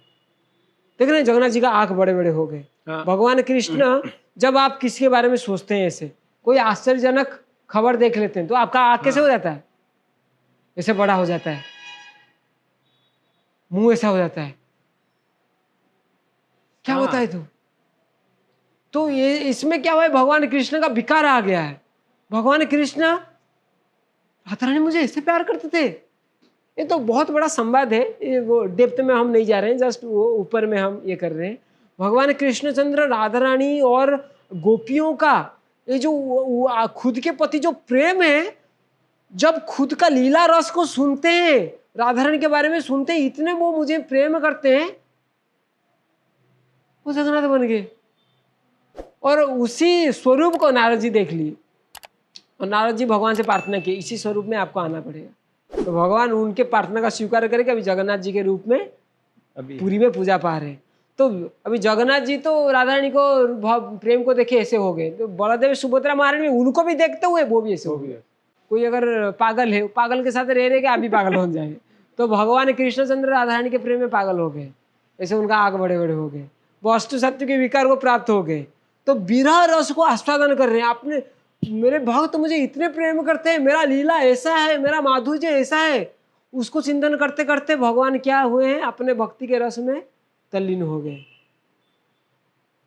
तो जब जगन्नाथ जी भगवान कृष्ण का जो भाव है, भक्त का भाव, विरह का भाव, जगन्नाथपुरी में भगवान कृष्ण विरह भाव में, इसलिए महाप्रभु भी चैतन्य भगवान कृष्ण में इस जगत को क्यों आए थे महाप्रभु के रूप में, विरह भाव को आस्वादन करने के लिए, भक्त भाव को आस्वादन करने के लिए। तो इसलिए वो जगन्नाथपुरी को स्वीकार किया, यही था उसके पीछे का कारण। प्रभु जी, महाप्रभु का वृंदावन से भी बहुत गहरा संबंध रहा है। उन्होंने स्वयं कृष्ण लीला के पावन स्थलों की खोज की, ऐसा कहा जाता है। अपने शिष्यों को वहाँ भक्ति परंपरा स्थापित करने भेजा। और वृंदावन और महाप्रभु का यह संबंध भक्तों को कितना महत्वपूर्ण लगता है? वृंदावन तो बिल्कुल ही महत्वपूर्ण है, क्योंकि आराध्य पुरुषो ब्रजेश तनय तद्धाम वृंदावन। जिन गौड़ियों का, जिन वैष्णवों का आराध्य पुरुष ब्रजेश तनय, कि आराध्य भगवान ब्रजेश तनय, जिसे भगवान ब्रजेश तनय प्रभु कृष्णचंद्र को आराधना भक्त लोग करते हैं, तद्धाम वृंदावन, उनका धाम वृंदावन है। और उस वृंदावन धाम महाप्रभु के समय में, आज से 500 साल पहले जंगल हो गया था, कुछ नहीं था। अभी जो हम देख रहे हैं गोवर्धन, राधा कुंड, श्याम कुंड, वंशी वट, ये सब सिर्फ जंगल था। अभी जो देख रहे थे वो कुछ भी नहीं था। और उस वृंदावन में कुछ भिल्ली प्रजाति के लोग रहते थे। भिल्ली प्रजाति के मतलब शबर श्रेणी के लोग रहते थे। तो महाप्रभु को ये बहुत कष्ट होता था। महाप्रभु इस जगत में आए हैं भगवान कृष्ण का खुद का भक्ति करने के लिए, दिखाने के लिए, लोगों को कैसे भक्ति किया जाता है। क्योंकि गीता में बोल के गए थे मेरे भक्ति करो करके। तो जब बोले थे मेरे भक्ति करो, अभी जब वो दिखाने के लिए आए कैसे करो, कैसे करो, बीच में टाइम गैप कितना है? 5000 साल। 5000 साल। उस 5000 साल में पूरा वृंदावन जंगल बन गया है, कोई नहीं जा रहा है वृंदावन अभी। तो उसी वृंदावन को उद्धार करने के लिए अपने शिष्यों को महाप्रभु भेजते हैं। पहले महाप्रभु अपने 2 शिष्य लोकनाथ, श्रील लोकनाथ गोस्वामी और श्रील भूगर्भ गोस्वामी को भेजते हैं। तो श्रील लोकनाथ गोस्वामी और भूगर्भ गोस्वामी मिलके 333 कुंड, 333 कुंड, जैसे राधा कुंड, श्याम कुंड, ललिता कुंड, ऐसे 333 कुंड और 333 वन, 333 वन, जैसे वृंदावन, और जितने प्रकार के वन हैं ब्रजधाम में, उन वनों का क्या ढूंढते, और ढूंढते ढूंढते वो वृद्ध हो जाते। उसके बाद महाप्रभु अपने रूप सनातन और षड गोस्वामी को भेजते हैं। जीव गोस्वामी, सनातन गोस्वामी, रूप गोस्वामी, गोपाल भट्ट गोस्वामी, ऐसे षड गोस्वामियों को महाप्रभु वृंदावन को भेजते हैं। और भेजने के बाद विशेष करके सनातन और रूप को लोकनाथ गोस्वामी घुमा घुमा कर इन सारे 333 कुंड और वन को दिखाते हैं, और बाद में वो सबको उद्धार करते हैं अपने शिष्यों के द्वारा। प्रभु जी, हमारे शास्त्रों में, वेदों में बहुत सारे महामंत्र हैं, पर महाप्रभु ने हरे कृष्ण कृष्ण कृष्ण हरे हरे, हरे राम राम राम हरे हरे, इसी महामंत्र को क्यों चुना? हाँ, महाप्रभु चुने नहीं, ये असल में कलयुग के लिए महामंत्र है। जैसे हमारे 4 युग हैं, 4 युग के लिए अलग अलग महामंत्र शास्त्रों में निर्देशित है। जैसे सत्ययुग, सत्ययुग के महामंत्र है नारायण परा वेदा, नारायण पराक्षरा, नारायण परा मुक्ति, नारायण परा गति। ये जो सत्ययुग के लोग होते थे वो इसी महामंत्र को जप करते थे, यही उनका साधन था। जब सत्ययुग खत्म हुआ उसके बाद त्रेता युग त्रेता है। युग आ गया। त्रेता युग में महामंत्र फिर से बदल गए, क्योंकि हर युग के लिए अलग अलग होते हैं। त्रेता युग के महामंत्र है राम नारायण अनंत मुकुंद मधुसूदन कृष्ण केशव कंसारे हरे वैकुंठ वामन। ये था त्रेता युग के महामंत्र। तो जब द्वापर युग आए, द्वापर युग में फिर से महामंत्र बदल गए। द्वापर युग के महामंत्र हुए हरे मुरारे मधुकैटभारे गोविंद गोपाल मुकुंद सौरे जग्गेश नारायण कृष्ण विष्णु निराश्रय माम जगदीश रक्ष। ये था द्वापर युग के महामंत्र। और जब कलयुग आए, कलयुग में कलयुग का महामंत्र कली संतरण उपनिषद, जो कि 108 उपनिषदों में से एक उपनिषद है, वहां पे नारद मुनि ब्रह्मा जी से पूछ रहे हैं कि कलयुग में तन्नाम किमिति, कलयुग में क्या मंत्र जाप करनी चाहिए लोगों को, क्या उनको मुक्ति प्रदान करेगी। तो सहोवाच, तो वो ब्रह्मा जी उवाच किए, ब्रह्मा जी नारद जी को बताइए कि कलयुग का महामंत्र है हरे कृष्णा कृष्ण कृष्ण हरे हरे हरे राम राम राम हरे हरे इति षोडश का नाम। हे नारद मुनि, ये जो 16 अक्षर का नाम है कली कलमश नाशनम, कलयुग के जितने भी कलमश है सबको नाश कर देंगे। न तः परतर उपाय सर्व वेदेषु दृश्यते। नहीं, पर प्रभु जी जिस उपनिषद की आप बात कर रहे हैं उस उपनिषद में तो हरे राम राम राम हरे हरे हरे कृष्णा कृष्ण कृष्ण हरे हरे ऐसा लिखा हुआ है। हाँ, और महाप्रभु जो महामंत्र जाप करते थे और जो करने सभी कर रहे हैं इस्कॉन ग्रुप में भी, वो हरे कृष्ण कृष्ण कृष्ण हरे हरे हरे राम राम राम हरे हरे। तो महाप्रभु ने इस मंत्र को पलट क्यों दिया? भगवान जैसे भगवद गीता में बोले, भगवान क्यों आता है, भगवान क्यों आते हैं? धर्म संस्थापनार्थायम संभवामि जुगे जुगे। धर्म को स्थापन करने के लिए वेदों में जो वर्णित है उसको स्थापन करने के लिए मेरा अवतार धारण करता हूँ। तो क्या उपनिषद में जो मंत्र है उसको कभी पलटा सकते हैं? भगवान कृष्ण को, जो भगवान कृष्ण खुद प्रणयन किए हैं, ब्रह्मा जी ये मंत्र कहाँ से पता किए? ब्रह्मा जी कृष्ण से ही पता किए, भगवान से ही पता किए। तो भगवान जिस मंत्र को ब्रह्मा जी को बताए थे, क्या ब्रह्मा जी प्रकट चैतन्य महाप्रभु के रूप में आने के बाद उसको कभी पलटा सकते हैं? पर बोलते तो हम यही है, वहां लिखा क्या है? तो जो अभी कंट्रोवर्सी है कि पहले हरे राम है या पहले हरे कृष्ण है, उसका समाधान कुछ इस प्रकार है। जैसे ये है हमारे 108 उपनिषद में से एक खंड है, ऐसे और भी खंड है जिसमें 108 उपनिषद मौजूद है। तो इसके अंदर, इन्हीं के अंदर जो कली संतरण उपनिषद आते हैं, वहां पे लिखा गया है हरे राम राम राम हरे हरे हरे कृष्ण कृष्ण कृष्ण हरे हरे। जिनको पढ़ने के बाद सब लोगों के मन में द्विधा आती है कि पहले हरे कृष्ण नहीं, पहले हरे राम लिखा है। लेकिन भगवान का अवतार पहले राम अवतार हुआ, फिर कृष्ण अवतार हुआ। हाँ, वो वैसे भी अगर देखा जाए पहले तो राम ही आएंगे। इसी को ही नजर में रखते हुए हरे राम पहले है, हरे कृष्ण बाद में है, कुछ लोग भी बोलते हैं। लेकिन आप चौंक जाएंगे जब आपको हम 1990 के साल में पब्लिश होने वाले बहुत पुराने, आप इसकी अवस्था भी देख सकते हैं, ये कली संतरण उपनिषद है। इसको जब हम आपको दिखाएंगे, ये उपनिषद इन उपनिषदों से पहले संकलन किए गए हैं।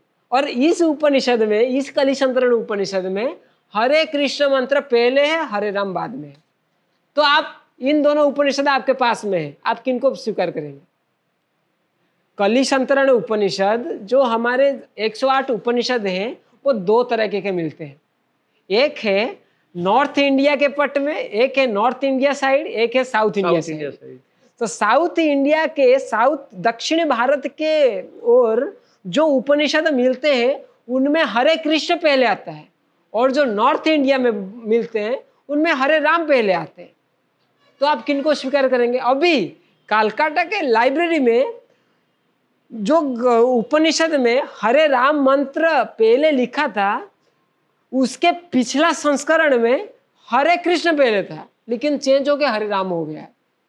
तो अब आप स्वीकार कैसे करेंगे कौन से शास्त्र में सही लिखा है? क्योंकि दो तो शास्त्र है और दो में अलग अलग लिखा हुआ गया है। तो इसका समाधान हमको राधा तंत्र में मिलते हैं।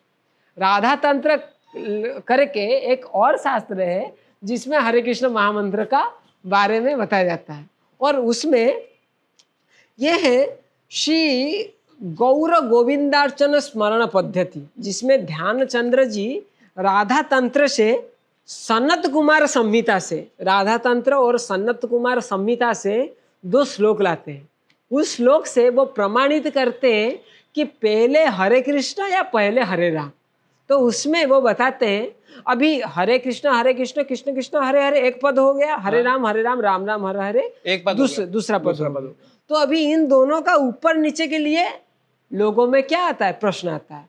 लेकिन अभी यहाँ पे जो श्लोक है, इस श्लोक को सुनने के बाद, सनत कुमार संहिता का इस श्लोक को सुनने के बाद पूरा क्लियर हो जाएगा कि पहले हरे कृष्ण या पहले हरे राम।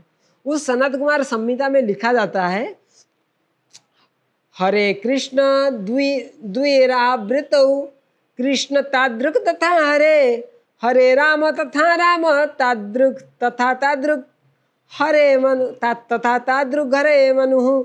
उसमें बोला गया है कि ये जो महामंत्र है, ये महामंत्र किस तरह का, इसमें हरे कृष्ण महामंत्र डायरेक्ट नहीं लिखा है, इसमें उसका कोड बताया दिया गया है। जैसे मैथमेटिक्स से होता है, डायरेक्ट क्या करते हैं, वो आंसर नहीं देते, फॉर्मूला दे देते हैं।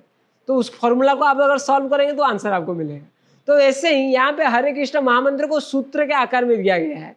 इसमें क्या लिखा गया है कि हरे कृष्ण द्वैर आवृतौ, कि पहले आपको हरे कृष्ण को 2 बार बोलना है, हरे कृष्ण। उसके बाद क्या करना है? कृष्ण तथा तादृक् हरे। तो जैसे आप हरे कृष्ण को 2 बार बोले, वैसे आपको कृष्ण को 2 बार बोलना है, और तादृक् हरे, और उसके बाद हरे को भी 2 बार बोलना है। तो क्या होता है? हरे कृष्ण अभी कृष्ण क्योंकि कृष्ण को 2 बार बोलना है, और तादृक् हरे, तो भी हरे को भी कितने बार बोलना है? 2 बार बोलना है। तो क्या हो गया? हरे कृष्ण कृष्ण कृष्ण हरे हरे। उसके बाद हरे राम तथा तादृक् हरे मनु। तो वैसे ही जैसे हरे कृष्ण को बोले, वैसे ही हरे राम, उसके बाद तादृक् राम, और उसके बाद हरे। तो इस सूत्र से क्लियरली पता चल रहा है कि हरे कृष्ण महामंत्र में पहले हरे कृष्ण आता है। लेकिन कुछ पंडिताभिमानी, जो पंडित नहीं है लेकिन खुद को पंडित समझते हैं, वो जब इसको चिंतन करते हैं, अरे राम जी का अवतार पहले है तो पहले कृष्ण कैसे आ जाएंगे, ये इसमें गलत लिखा है। तो वो शास्त्रों को क्या करते हैं? ट्विस्ट कर देते हैं। अच्छा, महाप्रभु जो साक्षात भगवान कृष्ण है, और उनके जो शिष्य जीव गोस्वामी पाद, श्री सनातन गोस्वामी, रूप गोस्वामी, वो जब हरे कृष्ण महामंत्र की व्याख्या किए, क्या वो वहां पे टिप्पणी नहीं दे सकते थे कि हरे राम पहले हरे कृष्ण बाद में है? क्योंकि शास्त्र में जितने भी जैसे भागवत संदर्भ रचना किए गए, सौर संदर्भ रचना किए गए हैं, क्रम संदर्भ रचना किए गए हैं, इनमें श्रील जीव गोस्वामी शास्त्र में जहां जहां भी गलती थी सबको सुधारे हैं। क्या महाप्रभु जो हरे कृष्ण महामंत्र थे उसको सुधार नहीं सकते थे? वो क्यों कुछ नहीं बोले इसके ऊपर? कोई भी कुछ नहीं बोला इसके ऊपर। सिर्फ अभी के कुछ पंडिताभिमानी इंटरनेट आने के बाद यही सवाल कर रहे हैं। नहीं तो हम सत्य किसे माने? हरे कृष्ण को, जो महाप्रभु बोल रहे हैं और जो उनके अनुयायी बोल रहे हैं, जो जीव गोस्वामी पाद, ध्यानचंद्र जी, सनातन गोस्वामी, रूप गोस्वामी, इतने बड़े बड़े संत जिनके लिए आप वृंदावन प्रसिद्ध है, जो वृंदावन को उद्धार किए, जिनको राधा कृष्ण स्वयं आके, कृष्णचंद्र राधा रानी जिनको स्वयं दर्शन देते थे, जो लोग जब करते थे, धूप हो रहा है करके राधा रानी अपना क्या जो घूंघट दुपट्टा दिखा रहे थे, उनको जैसे छाया हो, उनको कष्ट ना हो, ऐसे संत जब हरे कृष्ण महामंत्र का जप कर रहे थे, तो क्या हरे राम मंत्र सही होगा? कौन सा मंत्र सही है और कौन सा मंत्र गलत है वो जनता खुद ही तय करेगी। क्योंकि दोनों चीजों को मानने वाले अलग अलग तरीके से उस भाव को प्रस्तुत करेंगे। आपने उसकी व्याख्या बहुत अच्छे से की। प्रभु जी, अक्सर कहा जाता है कि नाम स्मरण करने से मुक्ति संभव है। क्या वास्तव में नाम जप करने से मुक्ति मिल जाती है? हाँ, हरे नाम एव केवलम कलौ नास्तेव गतिर्मन्यते। कलयुग में कोई भी साधन काम नहीं देगा। ज्ञान, तप, ध्यान, क्या तपस्या करेंगे? एक जगह पे आप बैठ नहीं पाएंगे। 10 मिनट बैठने से उठ के जाने के लिए मन करेगा। क्या ध्यान करेंगे? मोबाइल देख देख के सबका ध्यान हाँ, भ्रष्ट हो गया है। और क्या यज्ञ करेंगे जब घी ही डुप्लीकेट मिल रही है? तो कुछ भी इस कलयुग में नहीं किया जा सकता, सिर्फ नाम। तो कलयुग में सिर्फ नाम ही सार है, नाम करने से जीव का उद्धार होगा। महाप्रभु ने हरि संकीर्तन को गलियों और चौपालों तक पहुंचाया। इस आंदोलन ने उस समय समाज को कैसे बदला और आज इसके क्या मायने? हर एक अवतार में भगवान अवतरित होते हैं, दुष्टों को संहार करते हैं। लेकिन ये जो गौरांग महाप्रभु का अवतार लिए, इसमें तो किसी का इस एबे शस्त्रे ना मारी लो, चक्र ना धरी लो, ऐसे एक वैष्णव लिखते हैं, रचना करते हैं। लेकिन इस अवतार में भगवान चक्र धारण नहीं किए, क्योंकि भगवान सोचे अगर कलयुग में मैं चक्र धारण करूंगा, मेरा टाइम ही जितना असुरों को वध करने में नहीं जाएगा, उतना बार चक्र को क्या धार लगाने में मेरा टाइम चला जाएगा, क्योंकि सब तो इधर असुर है, हर कोई तो इधर पाप कर रहा है, किसको मैं मारूंगा? तो इसीलिए तो दुष्ट पापी तापी जथो छिलो हरि नामे उद्धारी लो, कि अभी और भगवान क्या किए? दुष्टों को नहीं मारे, दुष्ट प्रवृत्ति को विनाश किए। हरि नाम दिया हृदय शोधिलो, जाची गया घरे घरे। भगवान इस हरि नाम को दे के अंदर में जो पाप करने का प्रवृत्ति है उसको विनाश कर दिया। तो इस हरि नाम करके बहुत सारे उदाहरण है। अभी तो समय का सापेक्ष है, समय हमारे पास नहीं है, तो बहुत सारे ऐसे उदाहरण, जगाई माधाई से लेके मुस्लिम काजियों तक सबका परिवर्तन हो गया इस हरि नाम को ग्रहण करते। और हरि नाम दूसरों के बात क्या करना, अभी के समाज में हमको देखिए, हमारे जैसे कितने युवा पीढ़ी जिनका जीवन नशा गलत संग करके बर्बाद होने वाले थे, सिर्फ यही हरि नाम के वजह से इस जीवन को हम अभी भगवान की सेवा में लगा पा रहे हैं। प्रभु जी, क्या आप कोई ऐसा प्रसंग बताएंगे जब हरि नाम संकीर्तन के प्रभाव से किसी का जीवन पूरी तरह परिवर्तित हो गया? हाँ, एक प्रसंग आता है जब महाप्रभु हरिनाम करते हुए फिर से नवद्वीप गए थे। संन्यास लेने के बाद तो महाप्रभु नीलाचल आ गए थे, पूरी धाम आ गए थे। जब महाप्रभु रूप सनातन से मिलने के लिए, उनके अंतरंग भक्त से मिलने के लिए फिर से बंग प्रदेश गए थे। उस समय बंग प्रदेश का जो राजा थे वो हुसैन शाह थे, मुस्लिम थे। और मुस्लिम मतलब तो आप तो जानते हैं कि कैसे, वो तो हिंदू धर्म को कभी भी स्वीकार नहीं करेंगे। तो नवाब हुसैन शाह जब सुने कि ये कोई एक सन्यासी आया है, और जो सन्यासी ना किसी को खाने के लिए दे रहा है, ना प्रवचन दे रहा है, कुछ भी नहीं कर रहा है, सिर्फ भगवान का नाम कर रहा है, लेकिन उसके पीछे हजार लोग जा रहे हैं।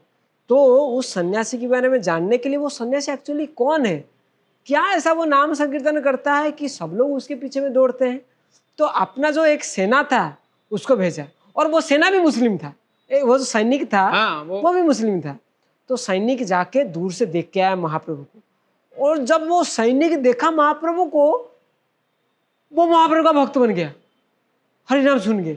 और जब वो रिटर्न आया, जब वो वापस आया हुसैन शाह के पास, हुसैन शाह उसको पूछे, चैतन्य भागवत से आपको एक लीला सुना रहे महाप्रभु की, कि महाप्रभु को देखना, महाप्रभु कैसे दिखते थे, और उनके हरि नाम से कैसे एक हुसैन शाह जैसे व्यक्ति, एक माने मुसलमान धर्म को ग्रहण करने वाले एक व्यक्ति, वो कैसे परिवर्तित हो जाते हैं, वो क्या बोलते हैं महाप्रभु को देखने के बाद।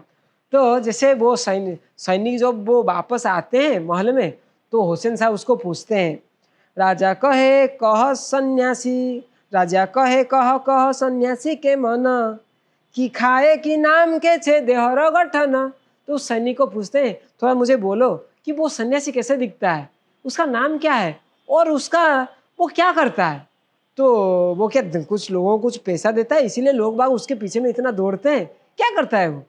तो ये तो पूरा प्रभु भावित हो गया है, ये तो पूरा मतलब महाप्रभु का भक्ति बन के फिर लौटा है। तो ये हुसैन शाह के आगे महाप्रभु का रूप का वर्णन करता है कि महाप्रभु क्या कर रहे हैं। तो इसको मैं गा के आपको सुनाऊंगा हाँ। कि कैसा ये है। तो महाप्रभु के रूप का वर्णन करते हुए वो मुस्लिम सैनिक हुसैन शाह के सामने बताता है। जिनिया कनक कांति प्रकांड शरीर आजानु लंबित भुजा नाभि सुगभीर। भगवान का महाप्रभु का कैसा था शरीर का आकार ना, जिनिया कनक कांति, उनका शरीर का वर्ण सोने का तरह था। जिनी का कनक कांति प्रकांड शरीर और बहुत लंबे थे, 9 फुट उनका ऊंचाई था, बहुत बड़े दिखते थे। और आजानु लंबित भुजा, और उनका जो हाथ था वो घुटने तक पहुंचता था, इतने बड़े बड़े हाथ। और बाहुतुले हरे बोले प्रेम दुष्ट चाय करिया कर्मश नाश प्रेम ते डुबाए। और महाप्रभु इतने लंबे हैं और प्रकांड शरीर है और हाथ इतने लंबे लंबे, जब वो उठाते थे तो सब लोग मूर्छित हो जाते थे। और प्रेम दृष्टि चाय, और जब महाप्रभु किसी को देख लेते थे करिया कल्मश नाश, उसका सारा विषय वासना दूर हो जाता था और वो भगवान कृष्ण के प्रेम में निमज्जित हो जाता था। और क्या क्या था भगवान कृष्ण के साथ? सिंह ग्रीव गज संद कमल नयन कोटि चंद्र से मुखेर ना करी समान। और उनका जो ग्रीवा था, उनका जो गला था वो सिंह का तरह था, शेर की तरह गले था। और गज स्कंद, और उनका जो स्कंद था, हाथ था, लगता था कोई हाथी का सूंड हो, हाथी का जब सूंड जैसा दिखता था, महाप्रभु का स्कंद ऐसा था। और ऐसा शरीर, और कमल नयना, कमल का जो लोटस का जो पेटल होते हैं उनका महाप्रभु का आंख वैसे था, मतलब यहाँ से लेके पूरा कान तक ऐसे फैले थे, बहुत विस्तीर्ण आंख थे। और उस आंख से जब किसी को चाह देते थे, उसको किसी को देख देते थे, उनका सारा कल्मश दूर हो जाता था। और क्या, कोटि चंद्र से मुखेर ना करी समान, और उनका मुखमंडल करोड़ों चंद्रमा अगर उदय होते हैं जितने प्रज्वलित दिखते हैं, उनका मुखमंडल उतना तेजस्वी था। भगवान साक्षात है ना। और क्या है, सुरंग आधार मुक्ता जिनिया दसन काम सरारन जेन भ्रुवंग पतन। और सुरंग अधर, उनका जो ओष्ठ था वो लगता था, मतलब उनका वो ओष्ठ लगता था कि सिर में खून से भरे। सुरंग करके एक फल आता है जो पूरा लाल दिखते थे, तो भगवान महाप्रभु का ओष्ठ एकदम लाल दिखते थे, लगता था कि अभी तुरंत ही खून टपक पड़ेगी, इससे दिखते थे।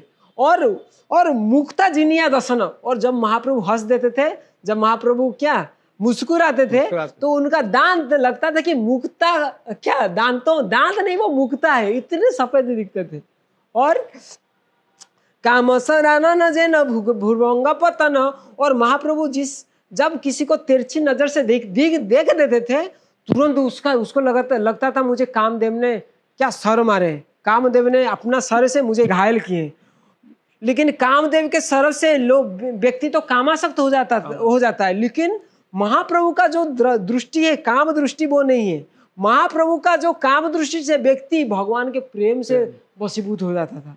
और क्या था, सुंदर सुपिन वक्ष लेपित चंदन महाकटी तट्टे शोभे अरुणा वसन। और महाप्रभु उनके वक्ष में चंदन धारण किए थे, चंदन लेपन किए थे, और उनका कटी तट में पीला कलर का वस्त्र पहने थे। और क्या था, अरुण कमल जेन चरण जुगल दसन खज जेन दसन दर्पण निर्मल। अभी उनका चरण कमल के बारे में बता रहे हैं। महाप्रभु के जो चरण कमल थे वो लगता था कि अरुण कमल जेन चरण जुगल, जैसे सुबह का सूरज देखे हैं आप, कैसे लाल दिखता है सुबह का, और जब सूरज शाम में अस्त होता है जैसे लाल दिखते हैं। महाप्रभु के चरण कमल वैसे लाल, पूरा मतलब लगता है कि सूरज, मतलब उगता हुआ सूरज जैसे लाल। और उनका नाखून लगता था कोई मिरर फिटिंग किए हैं, इतने मतलब सोच दिखते थे महाप्रभु के नाखून, इतने सुंदर दिखते थे महाप्रभु। और उनको देखने से लगता था वो, मतलब ये सब कौन बता रहा है, राजा का सैनिक, राजा का सैनिक जो मुसलमान मुसलमान है। और राजा का सैनिक बता रहा है, लास्ट में जाके बता रहा है कि उनका वर्ण ऐसा था, मुझे तो देख के लग रहा है। ये पूछे ना, राजा पूछे उनको हाँ। क्या कि मुझे बताओ वो कौन है, उनका उसका नाम क्या है। अभी ये सब रूप का वर्णन करने के बाद वो सैनिक राजा जी हुसैन शाह को बता रहा है कि ये सब देखने के बाद मुझे लग रहा है कोनो बा राज्य कोन राजा रो नंदन ज्ञान पाई ना सिंह या करो ये भ्रमण। मुझे लगता है कोई राज्य का कोई राजा, राज्य का कोई राजा है, उस राजा का कोई लड़का बहुत ज्ञान प्राप्त करके अभी सन्यासी बन के घूम रहा है, क्योंकि ये तो नॉर्मल व्यक्ति लगता नहीं, कोई राजकुमार की तरह दिख रहा है। और ऐसे करके वो इतना सुंदर दिख रहे हैं कि उनके पीछे में सब लोग धावित हो रहे हैं। मैं नहीं जान पा रहा हूँ ये कौन है। तो तुरंत ही राजा के पास एक हिंदू कर्मचारी रहते थे, उनके पर्सनल असिस्टेंट की तरह थे। तो उनको बुला के पूछे कि तुम तो हिंदू हो, तुम तो निश्चित जानते होंगे कि ये जो इतने सुंदर दिखने वाले ये जो सन्यासी, इनका नाम क्या है, ये कौन है। तो ये जो लोग थे जिसका नाम था केशव छत्री, केशव खान उसका नाम पड़ गया था, वो मुसलमान के यहाँ काम करता था। तो केशव छत्री को बुला के, केशव खान को बुला के पूछे कि तुम तो हिंदू हो, तुमको तो जरूर पता होगा कि ये जो जिसको सब लोग श्री कृष्ण चैतन्य करके बुला रहे हैं ये कौन है। तो जैसे ये बात पूछे वो डर गया, बोला कि अभी अगर मैं बता देता हूँ कि ये साक्षात भगवान है और ये भगवान खुद अभी अपना भक्ति प्रचार करने के लिए इधर आए हैं, तो ये क्या करेगा, उनको सीधा लेके जेल में डाल देगा और परीक्षा करेगा। तो इसीलिए वो छुपाए। बोले कि वो राजा को ऐसे बताता है कि ये जो व्यक्ति केवले गोसाई एक भिक्षुक सन्यासी देशांतरी गरीब वृक्षेर तलवासी। आप इनको एक मामूली सा कोई भिक्षुक सन्यासी है, थोड़ा सा अच्छा दिखता है और वो भिक्षा मांग के ऐसे उनका जीवन यापन करते हैं, ये नीलाचल में रहता है और भिक्षा मांग के आके हमारा बंग प्रदेश में पहुंच गया है और वृक्षेर तलवासी है, कहाँ पे उसका घर वगैरह कहीं पे नहीं है और वो पेड़ की तरह पेड़ के नीचे में वो रहते हैं। तो जब इतना बात सुना हुसैन शाह तो तुरंत ही क्रोधित हो जाता है हुसैन शाह और क्रोधित होके केशव छत्री को गाली देता है, तुम हिंदू हो, तुमको शर्म नहीं आ रही है। हम इस प्रसंग को क्यों आए, क्योंकि आपका प्रश्न था क्या कि महाप्रभु के इस आंदोलन से किसी का परिवर्तन हुआ था कि नहीं, कैसे एक मुस्लिम राजा का परिवर्तन होता है इसी श्लोक में आप देखेंगे, इसी पद में देखेंगे। तो इतना जब सुन लिया कि वो सन्यासी है कि भिक्षुक है, साधारण है कि भिक्षुक ब्राह्मण है, जब इतना अपमान, इसको वो अपमान की तरह ले लिया हुसैन शाह। तो इतना डांटा केशव छत्री को, बोला कि तुमको शर्म नहीं लगता है, तुम एक हिंदू हो के इनको तुम एक भिक्षुक बोले हो। राजा बोले गरीब नावल ताने महादोष हवे या सुनीले सब तुरंत ही कान बंद कर देता है कि ना, इसको तुम भिक्षुक मत बोलो, इसको तुम मतलब गरीब मत बोलो, इसको अगर मैं सुनूंगा मेरा दोष हो जाएगा। तो केशव छत्री बोला, केशव खान बोला तो आप क्या सोचते हैं ये कौन है। तो अभी हुसैन साहब बोलता है, हिंदू जारे बोले कृष्णा खोदाए जो बने तेसे तिह निश्चय जानी सर्वजने। जिसको हिंदू लोग कृष्ण करके पूजा करते हैं और जिनको खुदा करके जबन लोग मुस्लिम लोग आराधना करते हैं, से तिहो ईश्वर जानियो सर्वजने, यही वो ईश्वर है, यही वो भगवान है। तो उसके बाद तो हुसैन शाह जैसा खतरनाक मुस्लिम वो राजा वो बोला कि छोड़ दो, वो जहां जाके प्रचार करना चाहे प्रचार करे, मेरा कोई भी उसके लिए पाबंदी नहीं है। इस कारण उसका हृदय परिवर्तन हो जाता है। और ऐसा बहुत कहानी है, बहुत पास टाइम है जहाँ पे महाप्रभु का ऐसे भगवत्ता का परिदर्शन हमको मिलती है। प्रभु जी, महाप्रभु ने जाति धर्म और ऊंच नीच के भेद मिटाकर हर किसी को भक्ति का अधिकार दिया। आज के समाज में यह शिक्षा कितनी आवश्यक? महाप्रभु का शिक्षा यही है कि ना हम विप्रो न च नरपतिर, ना भी वैश्य न शूद्रो, ना हम वर्णी न च गृहपतिर, न वनस्तो जतिरेवा किंतु प्रोद्यान निखिल परमानंद पूर्णामिताब्धेर गोपी भर्तु पदकमलयोर दास दासानुदास। महाप्रभु बोलते हैं कि मैं ब्राह्मण नहीं हूँ। भक्त का उद्देश्य यही होना चाहिए कि मैं ब्राह्मण नहीं हूँ, मैं क्षत्रिय नहीं हूँ, मैं ना मैं शूद्र हूँ ना मैं वैश्य हूँ, ना मैं गृहस्थ हूँ ना मैं वानप्रस्थ हूँ, ना मैं संन्यास हूँ ना मैं ब्रह्मचारी हूँ। तो फिर तुम हो कौन? ना निखिल पर पूर्णामृताब्धेर गोपी वर्तुर पद कमलयोर दास दासानुदास। सिर्फ मैं भगवान कृष्ण का सेवक हूँ, बस इतना। महाप्रभु इसको शिक्षा देके गए। तो ये जो जाति प्रथा ये सब भगवान भक्ति में कुछ मायने नहीं रखते हैं। यही महाप्रभु का शिक्षा है। और आज के समाज में यही गुरुत्वपूर्ण है। जाति धर्म अगर देखेंगे तो भक्ति करना बहुत मुश्किल होगी कि सिर्फ ही ब्राह्मण जो होंगे वो भगवान को भक्ति करेंगे, ऐसा नहीं। महाप्रभु इस शिक्षा को देके गए कि हम सिर्फ भगवान के दास हैं और कोई नहीं। और प्रभु जी, आज का युग तेज रफ्तार और तनाव से भरा हुआ है। स्पीड इतनी है लाइफ की कि आदमी को समय नहीं है। ऐसे में महाप्रभु का प्रेम और भक्ति पर आधारित संदेश लोगों को शांति कैसे दे सकता है? क्योंकि भागदौड़ इतनी हो गई है, आदमी के पास समय नहीं है। आदित्यस्य गतागते अहरह अहरह संक्षीयते जीवनम। सूरज उगता है और अस्त हो जाता है। एक बार सूरज उग के अस्त होने में एक दिन चला जाता है, एक दिन और ऐसे ही आयुष्य धीरे धीरे कम हो जाता है। अभी व्यापारे बहु कार्य गुरु भी कालो न विज्ञासते। क्या समय आपके व्यापार में बहुत कार्य है, आपका बहुत काम है, आप भगवान के भक्ति कर नहीं पा रहे हैं, आपका टाइम वेस्ट हो जा रहा है, ये क्या सूरज देव आपके लिए वेट करेंगे? इसको कालम न विज्ञासते। समय इसके बारे में कुछ नहीं जानता है। आपका काम हो या नहीं हो, समय चलेगा, घड़ी कभी रुकेगी नहीं।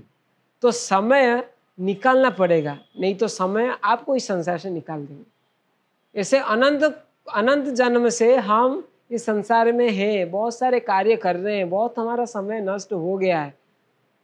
इसी जन्म में अगर किसी को भगवान के बारे में कुछ पता चलता है, आध्यात्मिक दिग से अग्रगति करने के लिए सुजग प्राप्त होते हैं, महाप्रभु के संदेश उनको मिलती है, तो खूब मात्रा में इसका फायदा उठाना चाहिए। एटलीस्ट कुछ भी ना हो रहा हो तो ये जो हरे कृष्ण महामंत्र है, प्रतिदिन इसका जाप करनी चाहिए। इसकी कोई गिनती है? 1 बार, 10 बार, 100 बार? जैसे जो इस्कॉन के संस्थापक आचार्य श्रील प्रभुपाद जो नियम दिए हैं वो है 108 बार एक माला में होती है। तो ऐसे 16 माला एक दिन में जाप करने का नियम है। लेकिन भगवान का नाम तो की शयने की भोजने कीवा जागरणे अहर्निश चिंता कृष्ण बल अवधने। आप सोए हैं, उठे हैं, बैठे हैं, कुछ भी कर रहे हैं, भगवान का नाम हमेशा लेना चाहिए। तो इसके लिए कोई विधि निषेध नहीं है, लेकिन जो स्पेसिफिक है वो 16 माला करनी चाहिए। मतलब 108 बार एक बार, और ऐसे 16 बार करनी चाहिए, ये नियम है।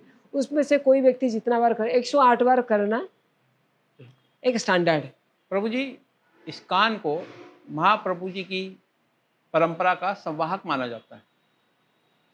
कृपया बताइए कि भुवनेश्वर और पुरी में जो इस्कॉन है वो किस प्रकार उनकी परंपरा को जीवित रखे हुए?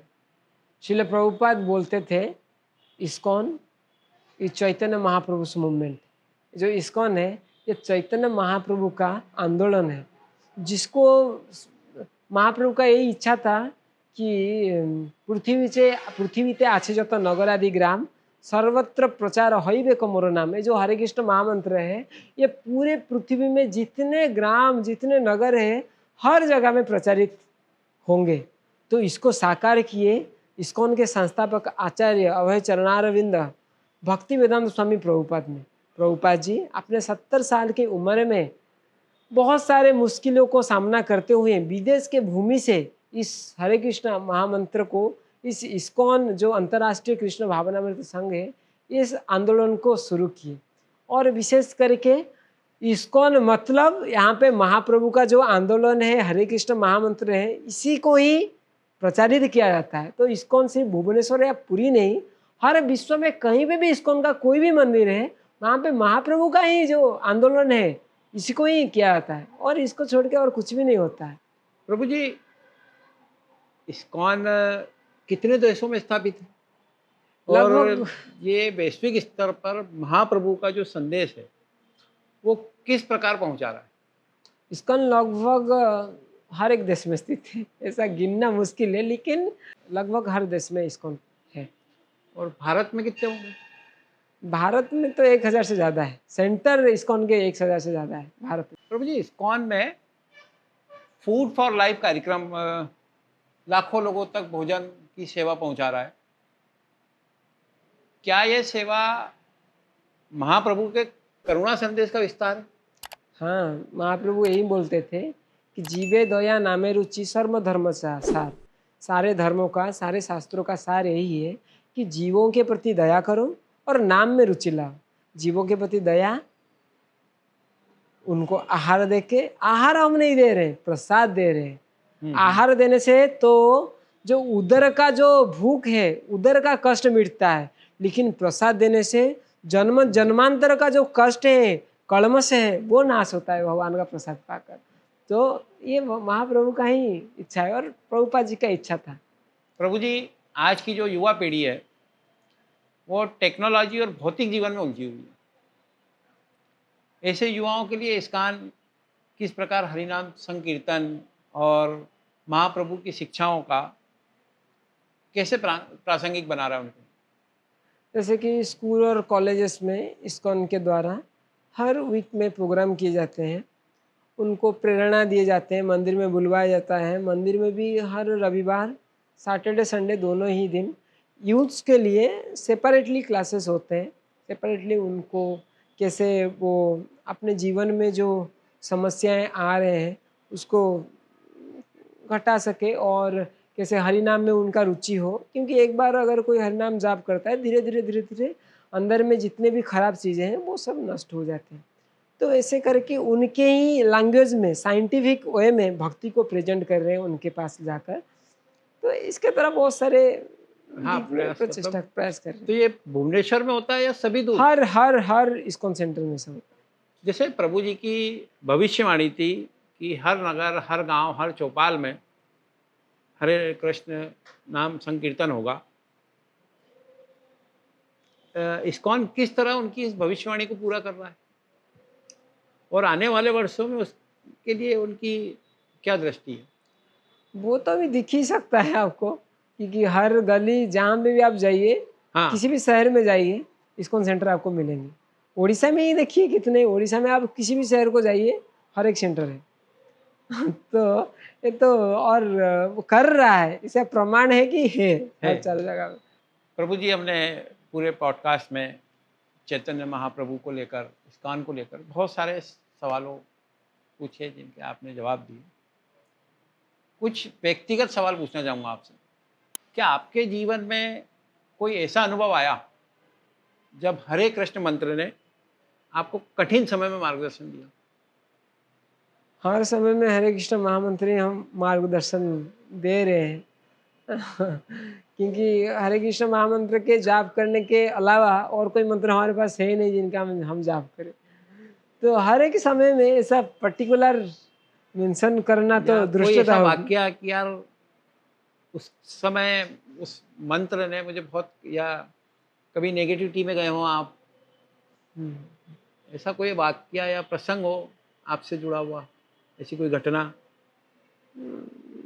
जैसे कि जब कभी भी जैसे आप जैसे कुछ पूछ रहे हैं, मैं उनका उत्तर दे रहा हूँ शास्त्रों से। सारे शास्त्र जिनके बारे में हम आपसे, जहाँ से हम उत्तर आपको दे रहे हैं, वो हम पढ़े नहीं, कंप्लीटली पढ़े नहीं। लेकिन हरे कृष्ण महामंत्र जाप करने से ऐसे होते हैं, हरे कृष्ण महामंत्र कुछ सोचे कि ये प्रश्न का उत्तर हमें चाहिए, हरे कृष्ण महामंत्र जाप किए और उठ के जब भी ग्रंथ खोले, जिस पृष्ठा में खोले उसी पृष्ठा में लिखा है उत्तर। ऐसे बहुत बार हुआ है। प्रभु जी, जो भक्त पहली बार महामंत्र का जाप आरंभ करना चाहता है उसके लिए आपकी तरफ से कोई सुझाव? सुझाव है कि भक्त संग करे, पहले भक्तों के संग करे, भक्तों के संग में हरि नाम ले, तभी जाके समूह में हरि नाम करनी चाहिए। शुरुआत जब वो करे तो वो समूह में करे। प्रभु जी, पुरी और भुवनेश्वर महाप्रभु की तपोभूमि है। इस पावन अवसर पर पुरी और भुवनेश्वर सहित पूरे भारत और पूरे विश्व के भक्तों के लिए आप क्या आशीर्वाद देना चाहते आशीर्वाद तो क्या ही दे सकते हैं हम। ऐसे चैतन्य शतक में लिखा गया है, काल कली इंद्रिय वैरी वर्गा, कि इस कलयुग में इंद्रिय को वैरी शत्रु कोई दूसरा व्यक्ति नहीं है, खुद का इंद्रिय ही खुद का शत्रु है। आँख कुछ गलत चीज़ देखने के लिए चाहता है और उस गलत चीज़ देखने के चक्कर में खुद फंस जाता है। खुद फंस जाता है। जीवा कुछ गलत चीज़ खाने के लिए पीने के लिए चाहती है, उस गलत चीज़ को संतुष्ट आप जीवा को संतुष्ट करने के लिए व्यक्ति खुद फंस जाता है। तो काल कली इंद्रिय वरी वर्गा, इस कलयुग में इंद्रियगण ही हमारा शत्रु है।